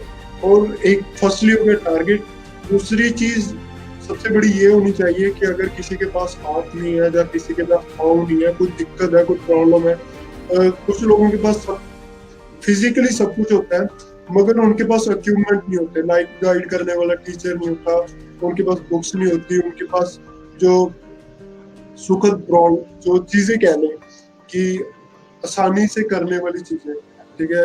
कई लोग बोलते हैं मेरे पास स्टडी टेबल नहीं है, मेरे पास बुक्स नहीं है, मेरे पास इंटरनेट नहीं है, मेरे पास अच्छा टीचर नहीं है, ये सब चीजें है ना। मुझे लगता है कि ये सब चीजें हम एक्सक्यूज बनाते हैं ओनली अपने आप को हौसला देने के लिए कि मैं इन चीजों की वजह से नहीं कर पा रहा। हमें एक्सक्यूज ज्यादा अच्छे लगते हैं अपने आप से बचने के लिए, ठीक है। पहली बात तो वो एक्सक्यूज अपनी जिंदगी से निकाल दो, ठीक है। आपको ये होना चाहिए कि अगर आपके पास पाँव है, आपको पता है कि मेरे पास हाथ नहीं है, मेरे पास पाँव है, मैं चल के जा सकता हूँ, इन चीजों से क्या कुछ कर सकता हूँ, वो चीजें जरूर करें। दूसरी बात, मैंने बहुत सारे वो लोग भी देखे हैं जिनके पास हाथ भी नहीं है, पाँव भी नहीं है, तो फिर भी आज दुनिया के नंबर 1 वर्ल्ड के एक एक्स्ट्रा ऑर्डिनरी पर्सन है जिनसे आज दुनिया सीखती है, ठीक है। जिसमें आपने निक का नाम सुना होगा, ठीक है। उसके पास हाथ भी नहीं है, दोनों पाँव भी नहीं है, उसकी दुनिया फैन, वो बंदा स्विमिंग करता है, उसकी एक अच्छी वाइफ है, बच्चा है, सब चीजें हैं उसके पास, मगर वो सब किस वजह से है। अगर वो आगे नहीं बढ़ता तो आज उसके पास कुछ भी ना होता, ठीक है। तो सबसे बड़ी बात तो यही है कि आप ये सोचो कि जिंदगी में आपके पास क्या कुछ है, बस उन्हीं चीजों के जरिए आप अपने ड्रीम्स, आप अपने सपने, आप अपनी मंजिल तक पहुंच सकते हो, नो डाउट। हो सकता है टाइम ज्यादा लग जाए, हो सकता है आपको मेहनत ज्यादा करनी पड़े, हो सकता है आपके लिए 24 घंटे भी कम पड़ जाए, बिल्कुल, ठीक है।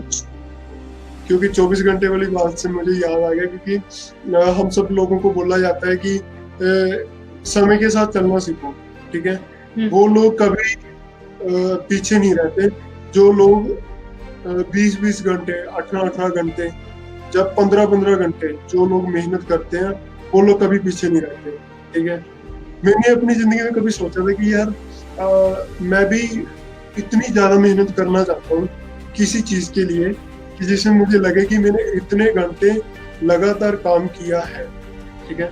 और वो चीज मेरी लाइफ में, मैंने ऐसे एक्टर काम किया था एक सॉन्ग में, एक बाशिंदा हिंदी सॉन्ग है, आज भी याद है जब उसका शूट चल रहा था, क्योंकि हमें हमारा जो हमारा सिंगर था, जो हमारा प्रोडक्शन का जितनी टीम थी, उनका बजट थोड़ा ठीक ठाक होने की वजह से हमें ये था कि हमारा शूट जल्दी कंप्लीट होना चाहिए ताकि हमारा सॉन्ग बहुत अच्छा हो, मोटिवेशनल हो और सबको अच्छा लगे और जल्दी इसका शूट कंप्लीट हो जाए।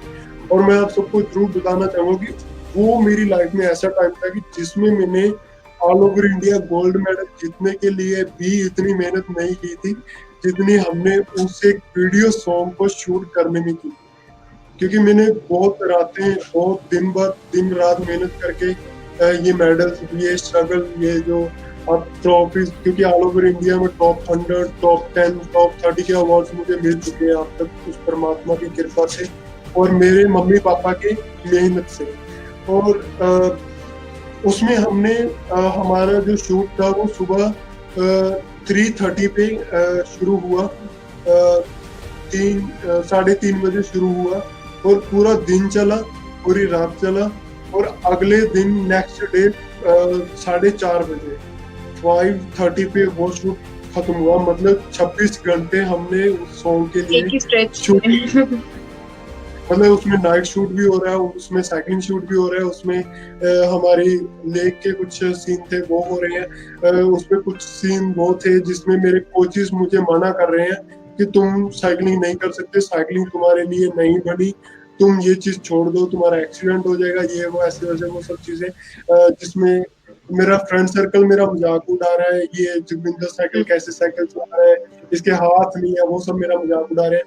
वो सब शूट हमने 25 घंटे हमने पूरा वो शूट एक टाइम में किया और पूरा 3 दिन वो अलग से शूटिंग उसका चला। मतलब मुझे आज भी वो चीज देखकर अपने आप पे अच्छा लगता है कि यार मुझे नहीं पता उसको कितने लोगों ने लाइक किया, कितने लोगों ने डिसलाइक किया। मुझे इतना पता है कि मैंने उसमें, हमारी टीम ने 25 घंटे उसमें काम किया, ठीक है। किसी मैंने सॉन्ग पर्सनली को। वीडियो को देखा है बाशिंदा। मैं सच में, मैं आगे बल्कि मैंने सोचा भी हुआ था कि मैं उसके बारे में आपसे पूछूंगी कि आप एक्टर भी मतलब बॉर्न एक्टर ही हुए थे ना, क्योंकि आप बहुत अच्छी एक्टिंग कर रही है उसमें। वीडियो जो सॉन्ग पूरा शूट हुआ है उसमें आपने हर एक पॉइंट पे जहाँ पे आपको जो टीज कर रहे हैं फ्रेंड्स आपके, उसमें आपको धक्का वक्का मार रहे हैं तो वो एक्सप्रेशंस, फिर आप जो आगे साइकिल चला रहे हो, आगे आप वॉक कर रहे हो नॉर्मल, वो एक्सप्रेशंस, तो वो एटीट्यूड ही एक एक्टर वाला था सर। तो लग ही नहीं रहा कि वो आपने सीखा नहीं है, या फिर ऐसा लग रहा है आपने एक्टिंग क्लास लेके वो पूरा वीडियो सॉन्ग शूट करा हुआ है। पर ऐसा मैं कुछ सच में भी बोलना चाहूंगी कि नहीं। बाशिंदा सॉन्ग नाम से जिसने भी नहीं देखा, आप प्लीज जाकर गूगल सर्च करके वो देखो। बहुत ही सुपर एक्टिंग करी है जगविंदर सिंह जी ने, आपको भी बहुत ही पसंद आएगा वो। मैं मतलब लास्ट में सभी को यही कहना चाहूंगा कि वो कहते हैं ना कि कई लोगों को लगता है कि यार हमारी हाथ की लकीरों में मतलब जॉब नहीं है, हमारी हाथ की लकीरों में पैसा नहीं है, हमारे हाथ की लकीरों में स्ट्रगल नहीं है। ठीक है, मैं उन सबको एक ही बात कहना चाहूंगा कि जिस इंसान के हाथ नहीं है फिर उसके पास तो कुछ भी नहीं है। ठीक है, वो बंदा तो लाइफ में कुछ भी नहीं कर सकता। तो उन सबके लिए मैं इतना ही कहना चाहूंगा कि मत गुमान कर अपने हाथों की लकीरों पे, मुकद्दर उनके भी होते हैं जिनके हाथ नहीं होते। सो मतलब आप कभी मत सोचो कि यार अगर एक गिलास डेस्टिनी हाथ की लकीरें डिसाइड करेंगी, कभी भी नहीं सोच, बिल्कुल ये चीज कभी मत सोचो। आप ये सोचो कि आपकी आपकी धड़कन चल रही है, आपका दिल चल रहा है, आप देख रहे हो, आप सुन रहे हो, आप बोल रहे हो, और थैंक्स करो उस परमात्मा का, थैंक्स करो अपने मम्मी पापा का जो आपको इतना कुछ प्रोवाइड करते हैं। अगर किसी का भी थैंक्स नहीं कर सकते, परमात्मा का और अपने आप का जरूर थैंक्स करो कि हाँ यार आप जिंदा हो, आप सांस ले पा रहे हो। कितने लोग हैं जो चल नहीं सकते, कितने लोग हैं जो देख नहीं सकते, कितने लोग हैं जो बोल नहीं सकते। आपके पास सब कुछ है तो फिर भी आपको और क्या चाहिए। एक फिंगर की कीमत मुझे पता है क्या होती है। ठीक है, अगर आप सबके पास हाथ पांव है तो आप सोच भी नहीं सकते। अगर आप उस चीज को रियलाइज करना चाहते हो कि आपके पास क्या है, किसी दिन आपका अपना एक हाथ बांध लेना और पूरा काम एक ही हाथ से करके देखना पूरा दिन ईमानदारी के साथ, आपको पता चल जाएगा कि आपकी जिंदगी में आपकी खुद की क्या वैल्यू है, और आपको अपने आप के बारे में पता चल जाएगा कि दुनिया में आप क्या कर सकते हो। ठीक है, वो कहते हैं ना कि सूरज चाहे कितना भी तेज हो वो कभी समुद्र को नहीं सुखा सकता। सूरज चाहे कितने मर्जी आ जाए, सूरज कितना भी तेज हो जाए, वो समुद्र को कभी नहीं सुखा सकता। तो आप समुद्र की तरह होना चाहिए, क्योंकि जब हम समुद्र के किनारे पे खड़े होते हैं उसकी लहरें कितने प्यार से आकर हमारे पाँव को चूमती हैं, हमारे पैरों को टच करती हैं। तो मगर वही समुद्र की लहरें जब अपना जोर दिखाने पे आ जाए, अपना जोश दिखाने पे आ जाए, वो बड़ी बड़ी बिल्डिंगें, बड़े बड़े पहाड़, बड़ी बड़ी नदियां चीर कर निकल जाती है। तो वैसा हमारा जो हृदय, हमारी सोच, हमारा माइंड वो वैसा होना चाहिए कि आप छोटों को प्यार करो, बड़ों को प्यार करो, छोटों को भी रिस्पेक्ट दो, बड़ों को भी रिस्पेक्ट दो, अपने आप को सबसे पहले। उस परमात्मा को प्यार करो, उस परमात्मा का थैंक्स करो। बहुत ही अच्छा सोचते हो आप, बहुत बहुत अच्छी सोच है आपकी। मतलब लगता ही नहीं है कि बिल्कुल भी बंद करके कुछ और करना है, मतलब मन करता है सुनते ही रहो बस आपको। बहुत अच्छा बोल, सच में। मैं एक चीज और मुझे पूछना है, और ये चीज मैं बहुत टाइम से सोच रही हूँ कि मैं ये चीज जानूं आपसे। आपका जो परिवार का संघर्ष रहा है बचपन से आपके साथ, उसने बहुत बड़ा पार्ट प्ले किया है आपकी लाइफ में, क्योंकि उन्होंने बहुत साथ दिया है आपका। तो मैं जगविंदर जी, जो आपके आसपास की सराउंडिंग्स होती है ना, जो जैसे बचपन में उनका रिएक्शन कुछ और होता है देखकर कि हाँ मतलब हाथ नहीं है, तो एक तरीके से सिंपैथी देते हैं। और जैसे आप बड़े बड़े हो रहे हो, आपके अचीवमेंट्स भी बढ़ते जा रहे हैं आपके साथ, वो देख रहे हैं कि हाँ ये तो वो सब भी कर रहा है जो कोई नहीं कर सकता, मतलब ये तो बहुत कुछ कर रहा है, तो ये भी देखते हैं वो लोग। तो उनकी जो सोच और नजरिया है, आपने उसमें क्या डिफरेंस देखा? मतलब जो आसपास वाले लोग हैं ना, उनके तब क्या नजरिया था, अब क्या नजरिया है, उसमें क्या डिफरेंस आया है?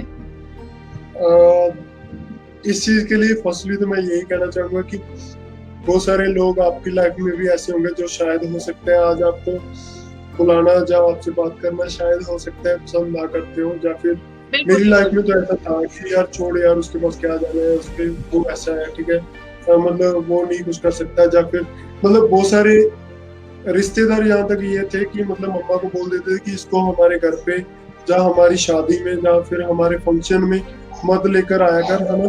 कि बहुत सारे लोग पूछते हैं कि नहीं इसके हाथ नहीं है, बेचारा है, इसको क्या हुआ, लोग पूछते हैं इसको छोड़ क्यों नहीं देते, इसको रहने दो, ऐसा वैसा ना। तो एक टाइम वो था ना, एक टाइम। आज जब आप लाइफ में इतना कुछ, आप लाइफ में कोई भी इंसान है, मैं सबकी बात करता हूँ, जब आप मेहनत करके स्ट्रगल करके अपने मुकाम पे, अपनी मंजिल पे पहुंच जाते हैं ना, उसके बाद तो जिस बंदे ने कभी कभी ना कभी मतलब पता भी नहीं होता उस बंदे को आपके बारे में, कभी ना कभी वैसी लिफ्ट भी दी होती है ना, वो बंदा भी अपने रिश्तेदारों को बताता घूमता फिरता है कि यार मैं इसको मिला हुआ हूँ, ठीक है। या फिर जो रिश्तेदार, जो आपके फ्रेंड्स, या फिर आप कहें कि जो जो लोग आपको हेट करते हैं कि नहीं यार, जो जिन लोगों को कभी लगता था कि छोड़ यार, इससे इससे क्या होगा, ठीक है। कई लोगों को ये लगता है कि नहीं यार, मेरी बेटी तो कुछ कर नहीं पाई, उसको हमने इतना कुछ दे रखा है, इसकी बेटी क्या करेगी, या फिर इसका बेटा क्या करेगा, छोड़ यार, इसके पास तुमने नहीं बैठना, ये कुछ नहीं कर सकता, ये तुम्हारी जिंदगी खराब कर देगा, ऐसा वैसा, ये सब चीजें, ठीक है। मगर फिर भी जब आप कुछ करके दिखा देते हो, फिर उसको लगता है कि नहीं यार, ये तो मेरे चाचा जी की बेटी है, ये तो मेरे चाचा जी का लड़का है, ये मेरे मेरे मेरे कह लो कि हमारा रिश्तेदार है, ठीक है। तो क्योंकि सबके साथ होता है, यही जानना था मुझे कि हाँ। तो ये चीजें बहुत अच्छी लगती है, मगर तब आपको बहुत ज्यादा, मुझे लगता है कि तब भी आप इमोशनल होते हो। मैं इमोशनल हो जाता हूँ कभी कभी इन चीजों को देखकर कि यार यही लोग वो लोग हैं, उनमें से बहुत सारे वो लोग भी हैं इनमें से, जो लोग आज पत्रकार हैं, वो लोग तब कुछ भी नहीं थे।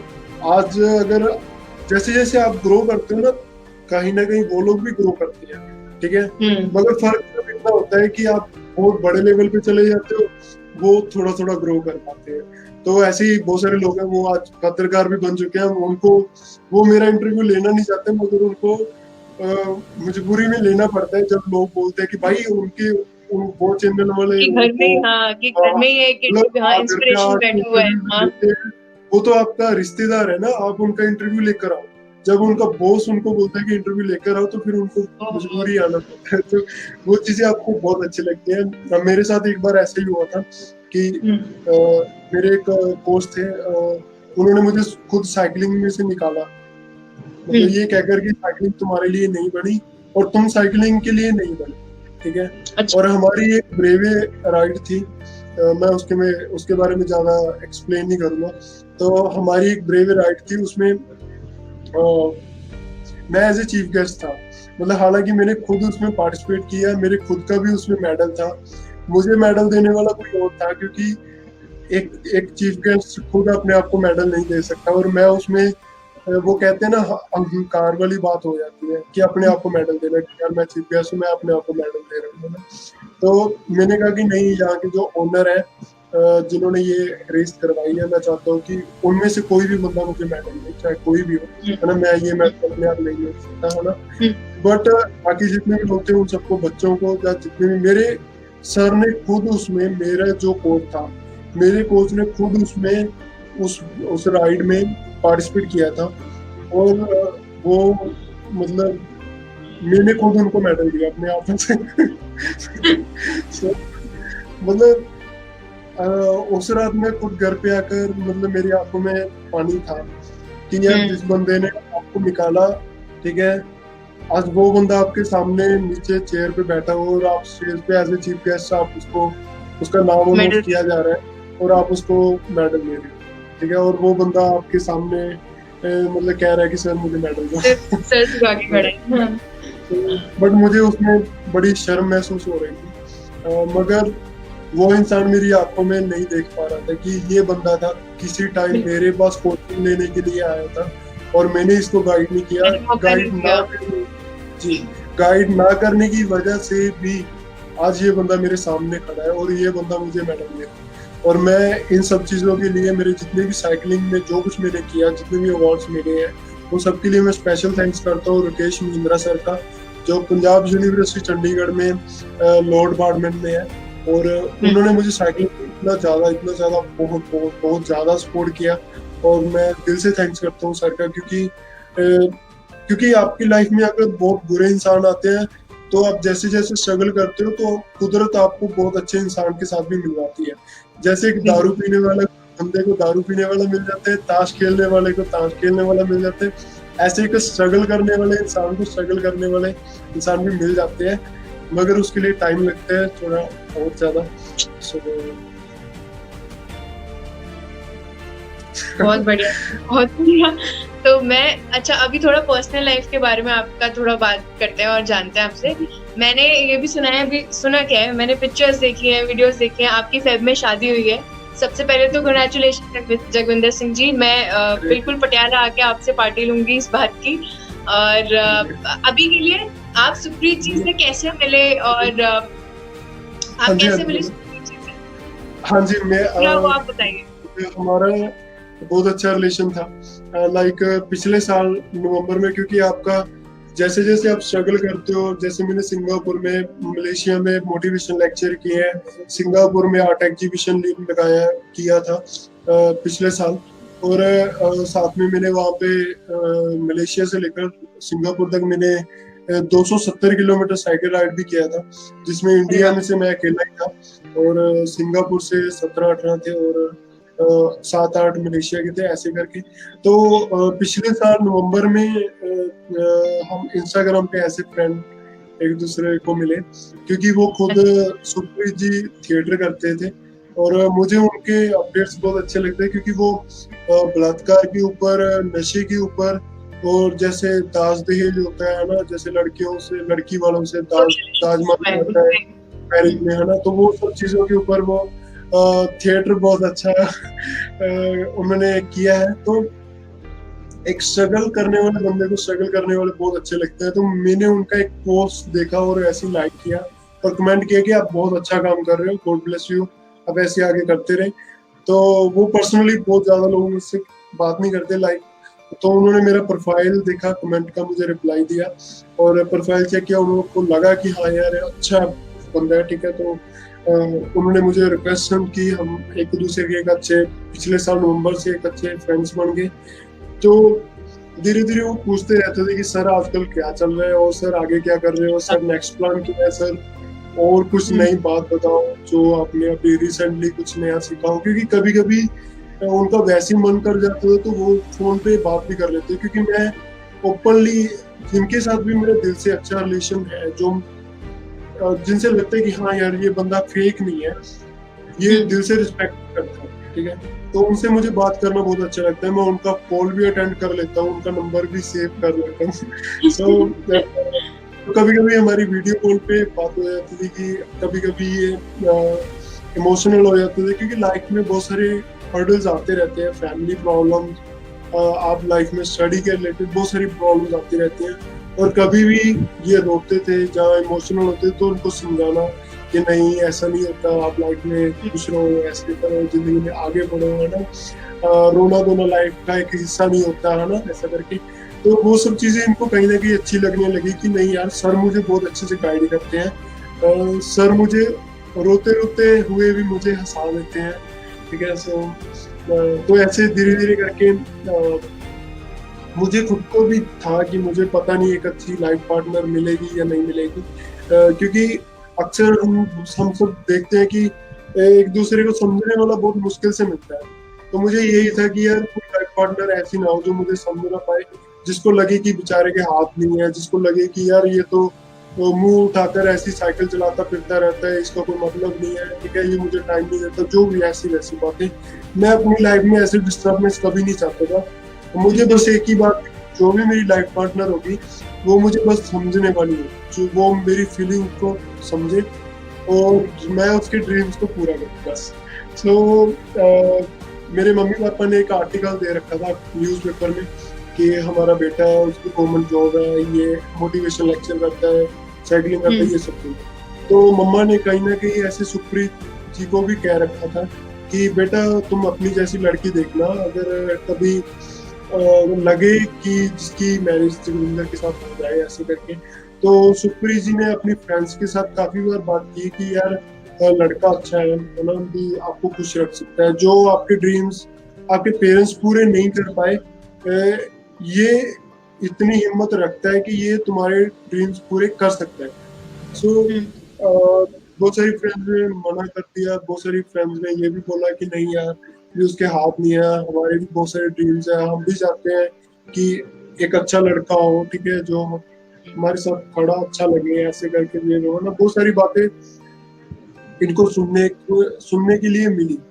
मगर उस पीरियड में मेरे साथ ये नॉर्मल बात करते थे, मुझे नहीं पता था कि ये सब चीजें चल रही। सो बट मुझे इन्होंने बताया कि इनकी लाइफ में एक इनकी फ्रेंड थी, उन्होंने बोला कि यार अगर तुम्हें इतना ज्यादा जोगिंदर सर का आ रहा है कि नहीं यार बहुत अच्छा है, सिंपल फुल बंदा है जो खुश रख सकता है, ड्रीम्स पूरे कर सकता है, ये सब चीजें, तो अगर इतना ज्यादा तुम्हें हो रहा है तो तुम खुद उससे मैरिज करवाओ, अगर तुम्हें इतना ज्यादा उस पर तरस आ रहा है।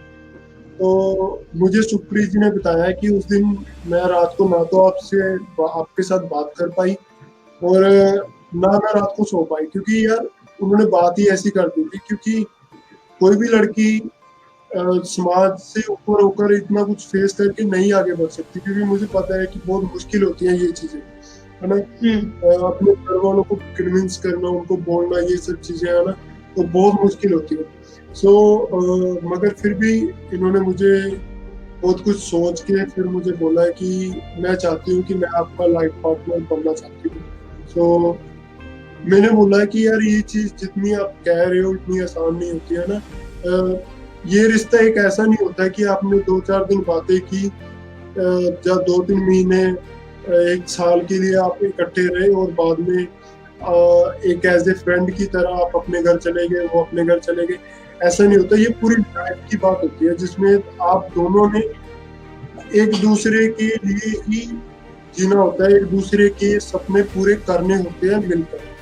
तो बहुत सारी बातें मैंने इनको समझाई, कहते नहीं अब मैंने डिसीजन ले लिया है तो मैंने कर लिया। तो चलो मुझे भी अच्छा लगा कि यार, मगर मैंने ये कभी नहीं सोचा था कि यार इतनी अच्छी लड़की आपको मिल सकती है, क्योंकि मुझे ऐसा था कि बहुत सारे एक अंकल थे, वो खुद पुलिस में थे, वो वाइफ हस्बैंड दोनों खुद चाहते थे कि अगर हमारी बेटी यस करते तो हम आपके साथ अपनी बेटी की शादी कर सकते हैं।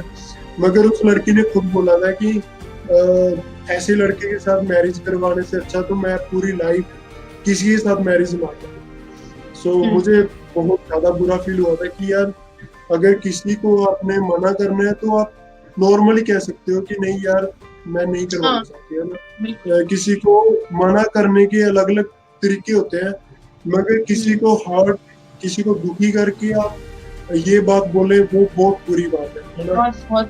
मुझे अगर मान लो आपकी कोई बात अच्छी नहीं लगी, मैं इंडायरेक्टली कह दूंगा कि यार मुझे आपकी ये बात अच्छी नहीं लगी, इसको ऐसे करके आप ठीक करना चाहो तो कर लो, अगर नहीं करना चाहो तो आपकी मर्जी। मगर आपको टारगेट करके अगर मैं कोई बात बोलूंगा तो हो सकता है शायद आप कोई गलत स्टेप भी उठा लो कि यार मैं इतना बुरा हूँ कि मेरे लिए लड़कियों की ये सोच है। मगर मैं एक ऐसा इंसान हूँ जिसको पता है कि जो अपने आप को सबसे ज्यादा प्यार करता है। मैंने कहा यार फिर क्या होगा, कोई बात नहीं, मुझे पता है मैं बहुत अच्छा हूँ, मुझे पता है मैं क्या हूँ ना, उस लड़की को नहीं पता मैं क्या हूँ ना।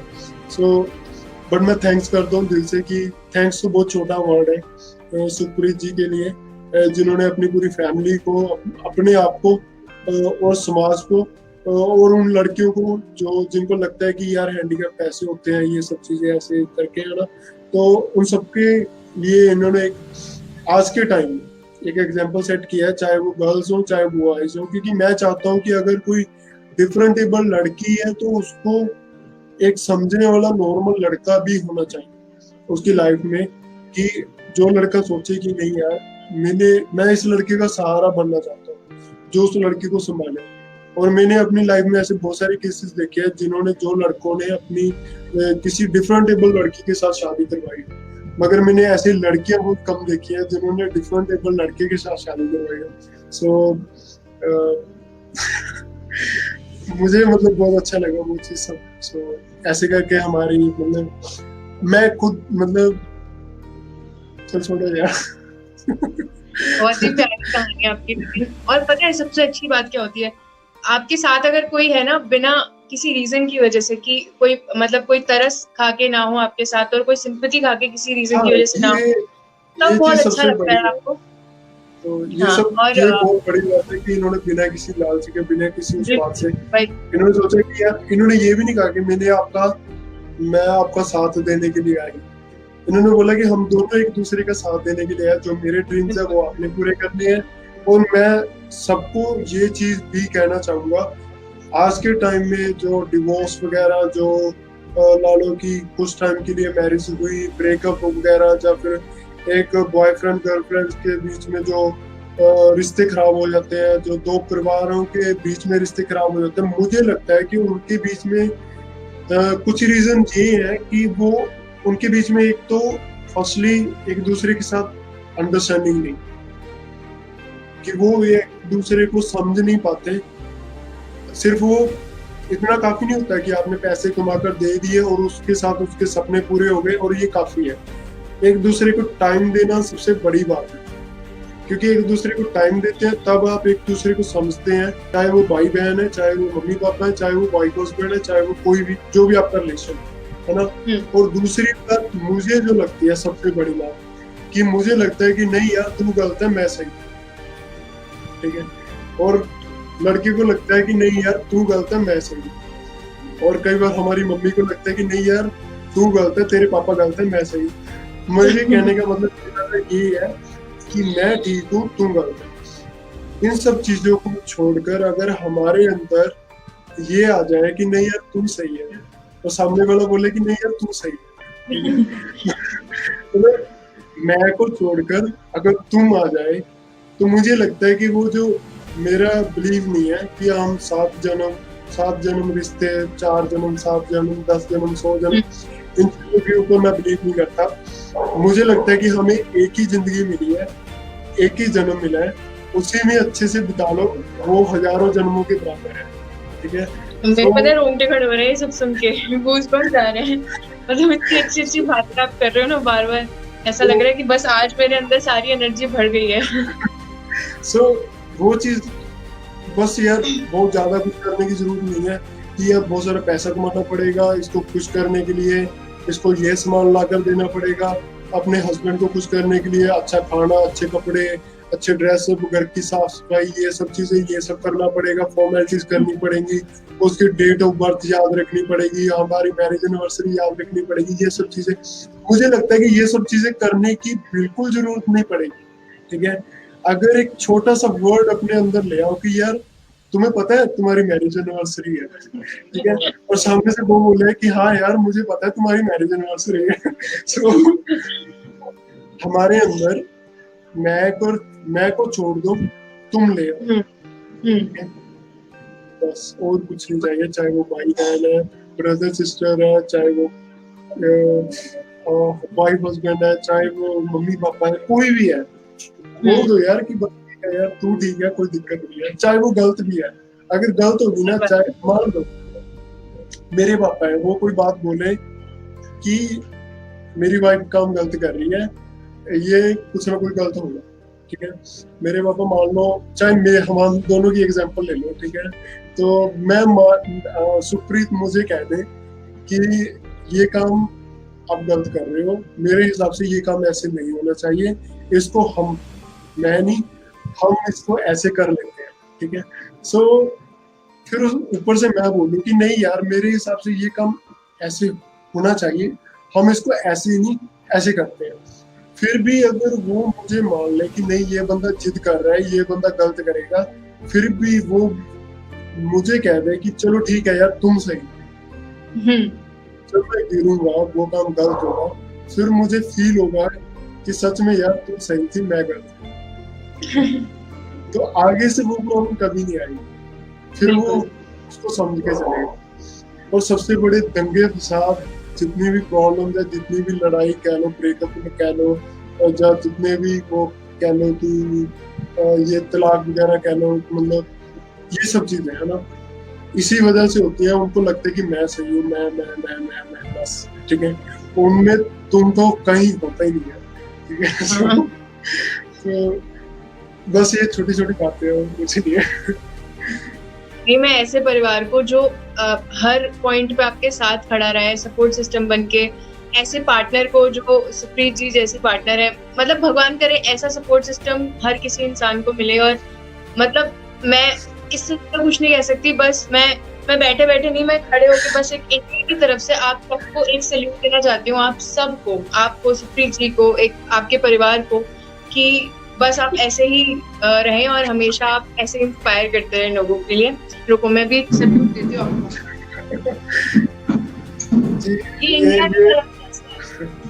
जी, ये आपकी आपके लिए, आप सबके आपके आपके स्ट्रगल को भी जो जो आप सबका प्यार, जो आप सबकी दुआएं, आप सबकी बेस्ट विशेस मिले, हम दोनों की तरफ से थैंक्स है। और मतलब हम सब की तरफ से गॉड ब्लेस यू कि आप भी हमेशा जिंदगी में आगे बढ़े, आप स्ट्रगल करें, इतनी मेहनत करें कि दुनिया आपको ऐसे करके देखे कि यार ये कहाँ पहुंच गई है ना। मगर धरती से कभी अपने पैर मत छोड़ना, ठीक है? चाहे आप 7 आसमान छू जाओ, मगर धरती से अपने पाँव कभी मत टूटने देना, क्योंकि अगर आप डाउन टू अर्थ अपने आप को बोलो, वही होता है जो अपने कल को याद रखे। सो वैसे तो हमारी मतलब कुछ लोग मुझे ये भी बोलना स्टार्ट कर दिया कुछ लोगों ने कि भाई कोई बात नहीं, अभी तो तुम्हारी मैरिज को 2 महीने भी नहीं हुए और तुम बातें ऐसी करते हो कि तुम 20-25 साल का एक्सपीरियंस हो कि वाइफ हस्बैंड को ऐसे रहना चाहिए, मम्मी पापा को ऐसे रहना चाहिए। मैं कहा सर मैंने ये सब चीजें देखी हैं अपनी लाइफ में, मुझे पता है कि ये सब बचपन से सीखा है ना, ये चीजें अभी नहीं आई है, आपने बचपन से वो सोच रखी है ऐसी कि आप अभी ये बोल पा रहे हो। मैंने ये सब चीजें ना मतलब देखी हैं अपने फ्रेंड सर्कल में, अपने रिलेशन में, हमारे आस पड़ोस में। तो मैंने आज तक कभी किसी चीज को इग्नोर नहीं किया। मैंने कभी भी किसी वाइफ हस्बैंड को अगर लड़ते हुए देखा है तो मैंने उनको लड़ते हुए नहीं देखा। मैंने ये नहीं देखा कि वो दोनों एक दूसरे से लड़ रहे हैं और गालियां निकाल रहे, कितना मजा आ रहा है। मैंने ये चीज देखी है कि ये किस रीजन से लड़ रहे हैं, इनका बीच वाला रीजन क्या है, भाई क्यों लड़ रहे हैं, ठीक है? तो जब वो रीजन देखता हूँ तो मुझे हंसी आ जाती है कि यार ये पागल है, ये इस रीजन की वजह से लड़ रहे हैं, ठीक है? तो वही रीजन आपको मतलब आगे का कह लो कि अच्छा एक व्यक्ति बनाते हैं, ठीक है? सर आखिर में आप उन लोगों को मतलब मैं, जैसे आप बहुत सारे इंटरव्यूज देते हो, आपने बताया आर्टिकल्स में बहुत सारे फोन कॉल अटेंड करते हो जहाँ पे वो लोग आपके बारे में मांगते हैं इन्फॉर्मेशन, ये क्वेश्चन है और आप ये आंसर हमको दे दो, बिल्कुल ऐसे स्क्रिप्ट की तरह। तो वो छाप देते हैं, आर्टिकल्स भी न्यूज़पेपर में भी कभी कभी दे देते हैं और कभी कभी इंटरव्यूज भी हो जाते हैं। पर कहीं ना कहीं जो असली जगविंदर सिंह है, जिसके दिमाग में बहुत सारी चीजें चलती हैं और वो क्वेश्चन तक लिमिट रह जाती है कि हाँ इतना ही पूछा है तो इतना ही बताऊंगा, इससे ज्यादा पूछा ही नहीं है तो मैं क्यों बताऊं। तो सर वो जो इंटरव्यू जो होते हैं उनमें आपका जो मेन मोटिव होता है स्प्रेड करने का, वो 2-3 चीजें कुछ आप असली में क्या बोलना चाहते हो उन इंटरव्यू से हटके, उन क्वेश्चन से हटके, और सब कुछ आखिरी में जो वो चीज होती है कि मैं ये चाहता हूँ आप ये करो, क्योंकि इसी से आप आगे बढ़ पाओगे और इसी से आप लोगों को इंस्पायर कर पाओगे आगे की जिंदगी में। तो सर वो क्या चीज है ऐसी? जी, कई बार क्या होता है ना कि आप पहली बात तो यही बोल देते हैं कि मैंने इसकी वजह से बहुत सारे कई इंटरव्यूज ऐसे हो जाते हैं, कुछ इंटरव्यू मतलब बहुत कम इंटरव्यूज ऐसे हो जाते हैं कि जिनको मैं खुद ही बोल देता हूँ कि सर सॉरी मैं इंटरव्यू नहीं करना, क्योंकि और कुछ इंटरव्यू के बीच में ही ऐसी बात हो जाती है कि यार सर सॉरी हम इस चीज को काट रहे हैं, आप इस मैटर पे बात नहीं कर सकते। लाइक आप अगर किसानों की बात कर लो, या फिर जैसे अभी आपके साथ मैंने जैसे पर्सनल रिलेशन की बात की है ना, चाहे कि मैंने फ्रेंडली बात की है, ठीक है, एक दूसरे को प्यार करने की, है ना, अपने आप को प्यार करने की, और दूसरा फैमिली इशू के ऊपर, है ना। लाइक जैसे एक वाइफ हस्बैंड, आपने क्या लेना किसी के वाइफ हस्बैंड की जो मर्जी प्रॉब्लम हो, अगर कोई अपने घर पे लड़ रहा है तो उससे आपको क्या प्रॉब्लम है ना। और वाइफ उसकी है, हस्बैंड उसका है, तो वो लड़ते हैं तो लड़ते रहेंगे, आप इन मैटर्स के ऊपर बात क्यों कर रहे हो, ठीक है ना। तो आप जस्ट ओनली अपनी लाइफ के बारे में बताएंगे, जस्ट ओनली कि आपने साइकिल स्ट्रगल किया, आपने ड्राइंग किया, आप जिम वर्क करते हो, आप कुकिंग, मुझे कुकिंग का बहुत शौक है। और वो होता है ना कि लड़की जब मैं मैरिज होने के बाद पहली बार घर पे आती है तो लड़की कुछ मीठा बनाती है ना पहली बार। तो सुप्रीत जी ने बोला कि मैं चाहती हूँ कि आप कुछ मीठा बनाकर पहले मुझे खिलाए, फिर उसके उस टाइम मैंने उनको सेवियां बनाकर खिलाई थी, सपोर्ट किया है ये मिलता है, क्योंकि यार ये छोटी छोटी चीजें होती है, इनसे खुशियां बनती है ना। तो उनको ये लगता है कि आप ऐसी चीजें जब शेयर करते हो तो इनसे जब आप मिलकर चलने की बात करते हो, जब आप एक वाइफ के साथ घर का काम करवाने की या फिर अपनी वाइफ के साथ कुकिंग का काम करवाने की या फिर घर का काम करवाने की बातें करते हो, तो वो लोगों को ऐसा लगता है कि यार ये घर वाली को गुलाम होगा, या फिर ये वो कहते हैं ना जोरू का गुलाम, या कुछ ऐसे करके, मुझे नहीं पता वो सब बातें क्या होती है, वो मेरी समझ से बाहर है। क्योंकि लोगों को लगता है कि यार अगर मान लो मैं अपने फ्रेंड्स को मैं अपनी मम्मा की हर तरह की हेल्प कर चुका हूँ, मुझे खुशी होती है जब मैं अपनी मम्मा के साथ बर्तन वॉश करवाता हूँ, मैं कपड़े प्रेस कर लेता हूँ, मैं घर की साफ सफाई कर लेता हूँ, मैं झाड़ू लगा लेता हूँ। तो यार उन सब चीजों का मतलब लोग ये निकालते हैं कि सर लोगों को ये लगता है कि ये बंदा इन सब के नीचे दबा हुआ है। उन सब चीजों के ऊपर मुझे बहुत गुस्सा आता है कि भाई यार तुम्हारी सोच ही नेगेटिव है, तुम बहुत छोटी सोच के लोग हो, तुम्हारा माइंड बहुत छोटा है, तुम्हारी सोच बहुत छोटी है, तुम पढ़े लिखे जरूर हो, तुमने डिग्री जरूर ले रखी है, मगर तुम पढ़े लिखे अनपढ़ हो। ठीक है, तो जब ये चीजें मैं उनको बोल देता हूँ तो वो चीजें उनको बहुत चुभती है कि यार ये इस बंदे को बात करने की तमीज नहीं है। उनको ये लगता है, उनको ये लगता है कि ये बंदा घर वालों के नीचे दबा हुआ है, ये बंदा घर वाले का या अपने मम्मा पापा का गुलाम है।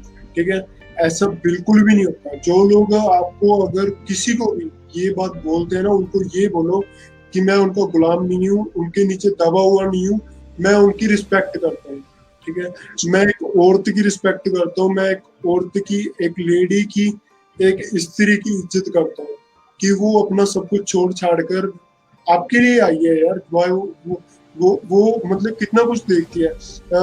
मुझे एक मैडम थे, मैंने उनको पूछा मैम आप क्या करते हो, उन्होंने बोला मैं तो बेटा ओनली हाउस वाइफ हूँ, और मुझे पता है कि एक हाउस वाइफ कैसे सरवाइव करती है सबके बीच में। ठीक है, और एक हाउस वाइफ की जॉब ऐसी जॉब होती है जिसमें कोई छुट्टी नहीं होती, जिसमें कोई हॉलीडे नहीं होता, जिसमें किसी एक की डिमांड नहीं पूरी करनी होती, जिसने सबकी डिमांड पूरी करनी होती। तो बच्चे को क्या चाहिए, बेटी को क्या चाहिए, हस्बैंड को क्या चाहिए, ठीक है, समाज को क्या चाहिए, उसके रिश्तेदारों को क्या चाहिए, उसकी मम्मा को क्या चाहिए, उसके पापा को क्या चाहिए, हर चीज चाहिए उसको। और पूरी जिंदगी वो सब्जी बनाकर खिलाती है, खाना बनाकर खिलाती है। ठीक है, एक दिन भी अगर सब्जी में नमक कम या मिर्ची ज्यादा हो जाए हम तड़फने लग जाते हैं, ये क्या सब्जी बनाई है, ये क्या खाना बनाया है। भाई एक दिन खुद बनाकर देखना, तुम्हें वो खाना भी स्वाद लगेगा, क्योंकि वो तुमने अपने हाथों से बनाया होगा। तुम्हारा हाथ जलेगा तब तुम्हें पता चलेगा कि ये खाना कैसे बनता है। ठीक है, तो यार पूरी जिंदगी उसको खाना खिलाते होंगे, अगर एक दिन ऊपर नीचे होगा तो क्या आफत आ गई। तो उस दिन भी हंसकर कहते हो कि यार आज नमक का बहुत अच्छा है। ठीक है, तो जब वो खुद टेस्ट करेगी तो वो फिर खुद बोलेगी कि सॉरी यार आज नमक ज्यादा पड़ गया, फिर भी आपने तारीफ की, मुझे बहुत खुशी हुई। तो उसमें आपका क्या चला गया। ठीक है ना। सो मतलब इन सब चीजों से कोई फर्क नहीं पड़ता है कि ठीक है, मतलब मुझे पहले लगता था कि लोग आपके बारे में ये चीजें बोलते हैं, ये बहुत गलत है, शायद मैं गलत हूँ। ठीक है, मगर आज मुझे ये लगता है कि नहीं यार लोग गलत है, जो बातें, जो एक्सपीरियंस, जो चीजें, जो लाइफ एक्सपीरियंस आप शेयर कर रहे हो, जो आप शेयर कर रहे हो, वो चीजें सही है। और मुझे कोई फर्क नहीं पड़ता कि उन बातों को लेकर मेरा कोई इंटरव्यू करना चाहे या ना करना चाहे। अगर कुछ लोग उस चीज को काट भी देते हैं ना, जैसे आपने बोला कि आप ये वीडियो YouTube पे डालेंगे, जैसे अभी ये वीडियो 1 घंटा 35 मिनट का हो चुका है। ठीक है, सो हो सकता है आप बोलें कि मैं इसमें से ये सब चीजें निकाल दूं। ठीक है ना, तो ये इंटरव्यू मुझे पता आप ऐसा कुछ नहीं करोगे। अगर ऐसा करने वाले होते तो हमारा इंटरव्यू आधे घंटे में कंप्लीट हो जाता। हाँ, ये भी अगर ऐसी बात होती तो होती है बहुत लोगों के साथ, मैं फोन पे फिर उनको बोल देता हूँ कि ये इंटरव्यू आप अपने चैनल पे टेलीकास्ट नहीं कर सकते। तो चाहे उनको जैसे भी लगे, मुझे भी फर्क नहीं पड़ता। सही बात। आपने इतनी अच्छी अच्छी बातें करी ना आज मेरे साथ, मैं सच में बता रही हूँ, मुझे भगवान कसम अभी भी नहीं लग रहा कि ये 1 घंटा 35 मिनट हो गए और ये मतलब बहुत अच्छा लग रहा है बातें करते हुए। तो वो इंटरव्यू नहीं लगता जब आप नॉर्मली बातें कर रहे होते हो और आपके साथ आप एक स्टोरी टेलिंग टाइप कर रहे हैं कि आप अपनी बातें बता रहे हो मुझे और मैं सुन रही हूँ, मैं क्या पूरी जनता सुन रही है, सब लोग सुन रहे हैं। तो एक काम करते हैं, अब थोड़ा एंड में आ जाते हैं। अब तो मैंने बहुत कुछ जान लिया आपके बारे में। मैं आपको बहुत ही बस ये बोलना चाहूंगी कि एक तो मेरी साइकिल आई है आज, वो भी मैं आपसे इंस्पायर होके मैंने ऑर्डर कर दी थी। अब तो मैं साइकिलिंग करना शुरू करूंगी दोबारा से। साइकिल के लिए सब छूट गया था तो मैंने साइकिलिंग दोबारा मंगवाई है। यहाँ पे मेरी साइकिल आई है, मैं आपको दिखा भी सकती हूँ, अभी उसकी मैंने कागज भी नहीं हटाए। ये रही मेरी चीता, और इस चीता से मैं आपके पास पटियाला पंजाब पात्रान आऊंगी, वहां आप मेरे को सिवैयां बना के खिलाना। और मैं सुप्रीत जी से और सबसे मिलूंगी वहां पे आके, और बड़ा मन है मेरा आप लोगों से मिलने का। इंतजार करेंगे जिस दिन आप आएंगे। और ये चीज मैं आपको आज लिख कर दे रही हूँ। मैं अभी साइकिलिंग करना चालू करूंगी और मैं अपने आप को इस काबिल बनाऊंगी कि मैं साइकिल से आपके पास आऊं। अब वो 1 साल में आऊं, 2 साल में आऊं, पर मैं आऊंगी और मैं सेवैयां खाऊंगी। सुप्रीत जी खुद इंटरव्यू सुन रहे हैं, जितने भी बातें आप कह रहे हो उन्होंने बोला ओ वाह क्या बात है, मतलब वो खुद नहीं पक्का ये बात नहीं है, सिर्फ आऊंगी मैं। ये बात सुनकर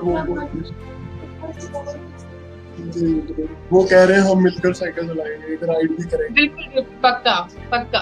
आप सुप्रीत जी को भी ले आइए वीडियो में। मैं अभी हम लोग बस थोड़ा जाने वाले हो रहे हैं।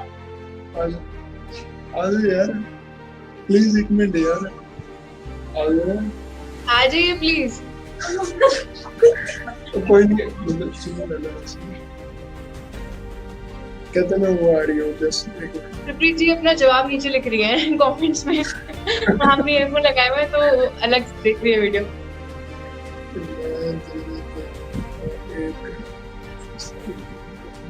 बहुत अच्छे कमेंट्स भी आए हैं। हम मतलब सारे अभी तो पढ़े नहीं, पर बहुत अच्छे कमेंट्स आए हैं। सबके लिए सब बहुत ज्यादा इंस्पायर है। और पता है मैं आशा यही करती हूँ कि ज्यादा से ज्यादा लोग ये वीडियो देखें, आपसे इंस्पायर हो, और आप दुनिया के हर एक कोने में जैसे अभी स्प्रेड हो चुके हो उसी तरीके से हर कान तक आपकी आवाज पहुंचे, और वो कहीं ना कहीं अपनी जिंदगी में वो थोड़ा सा भी पॉजिटिव वाइब्स लेकर आ पाए। जितना आप पॉजिटिव रहते हो तो सर बहुत सबकी लाइफ बेटर हो जाएगी। पता है अगर थोड़ा सा भी हम % अपनी लाइफ में वो पॉजिटिविटी लाएं। सत श्री अकाल। सत श्री अकाल जी। तो बहुत स्वीट हो, बहुत प्यारे हो। थैंक यू जी। आप दोनों बहुत प्यारे हो एक साथ। Thank you. मैं लोग ज्यादा एक बात मैं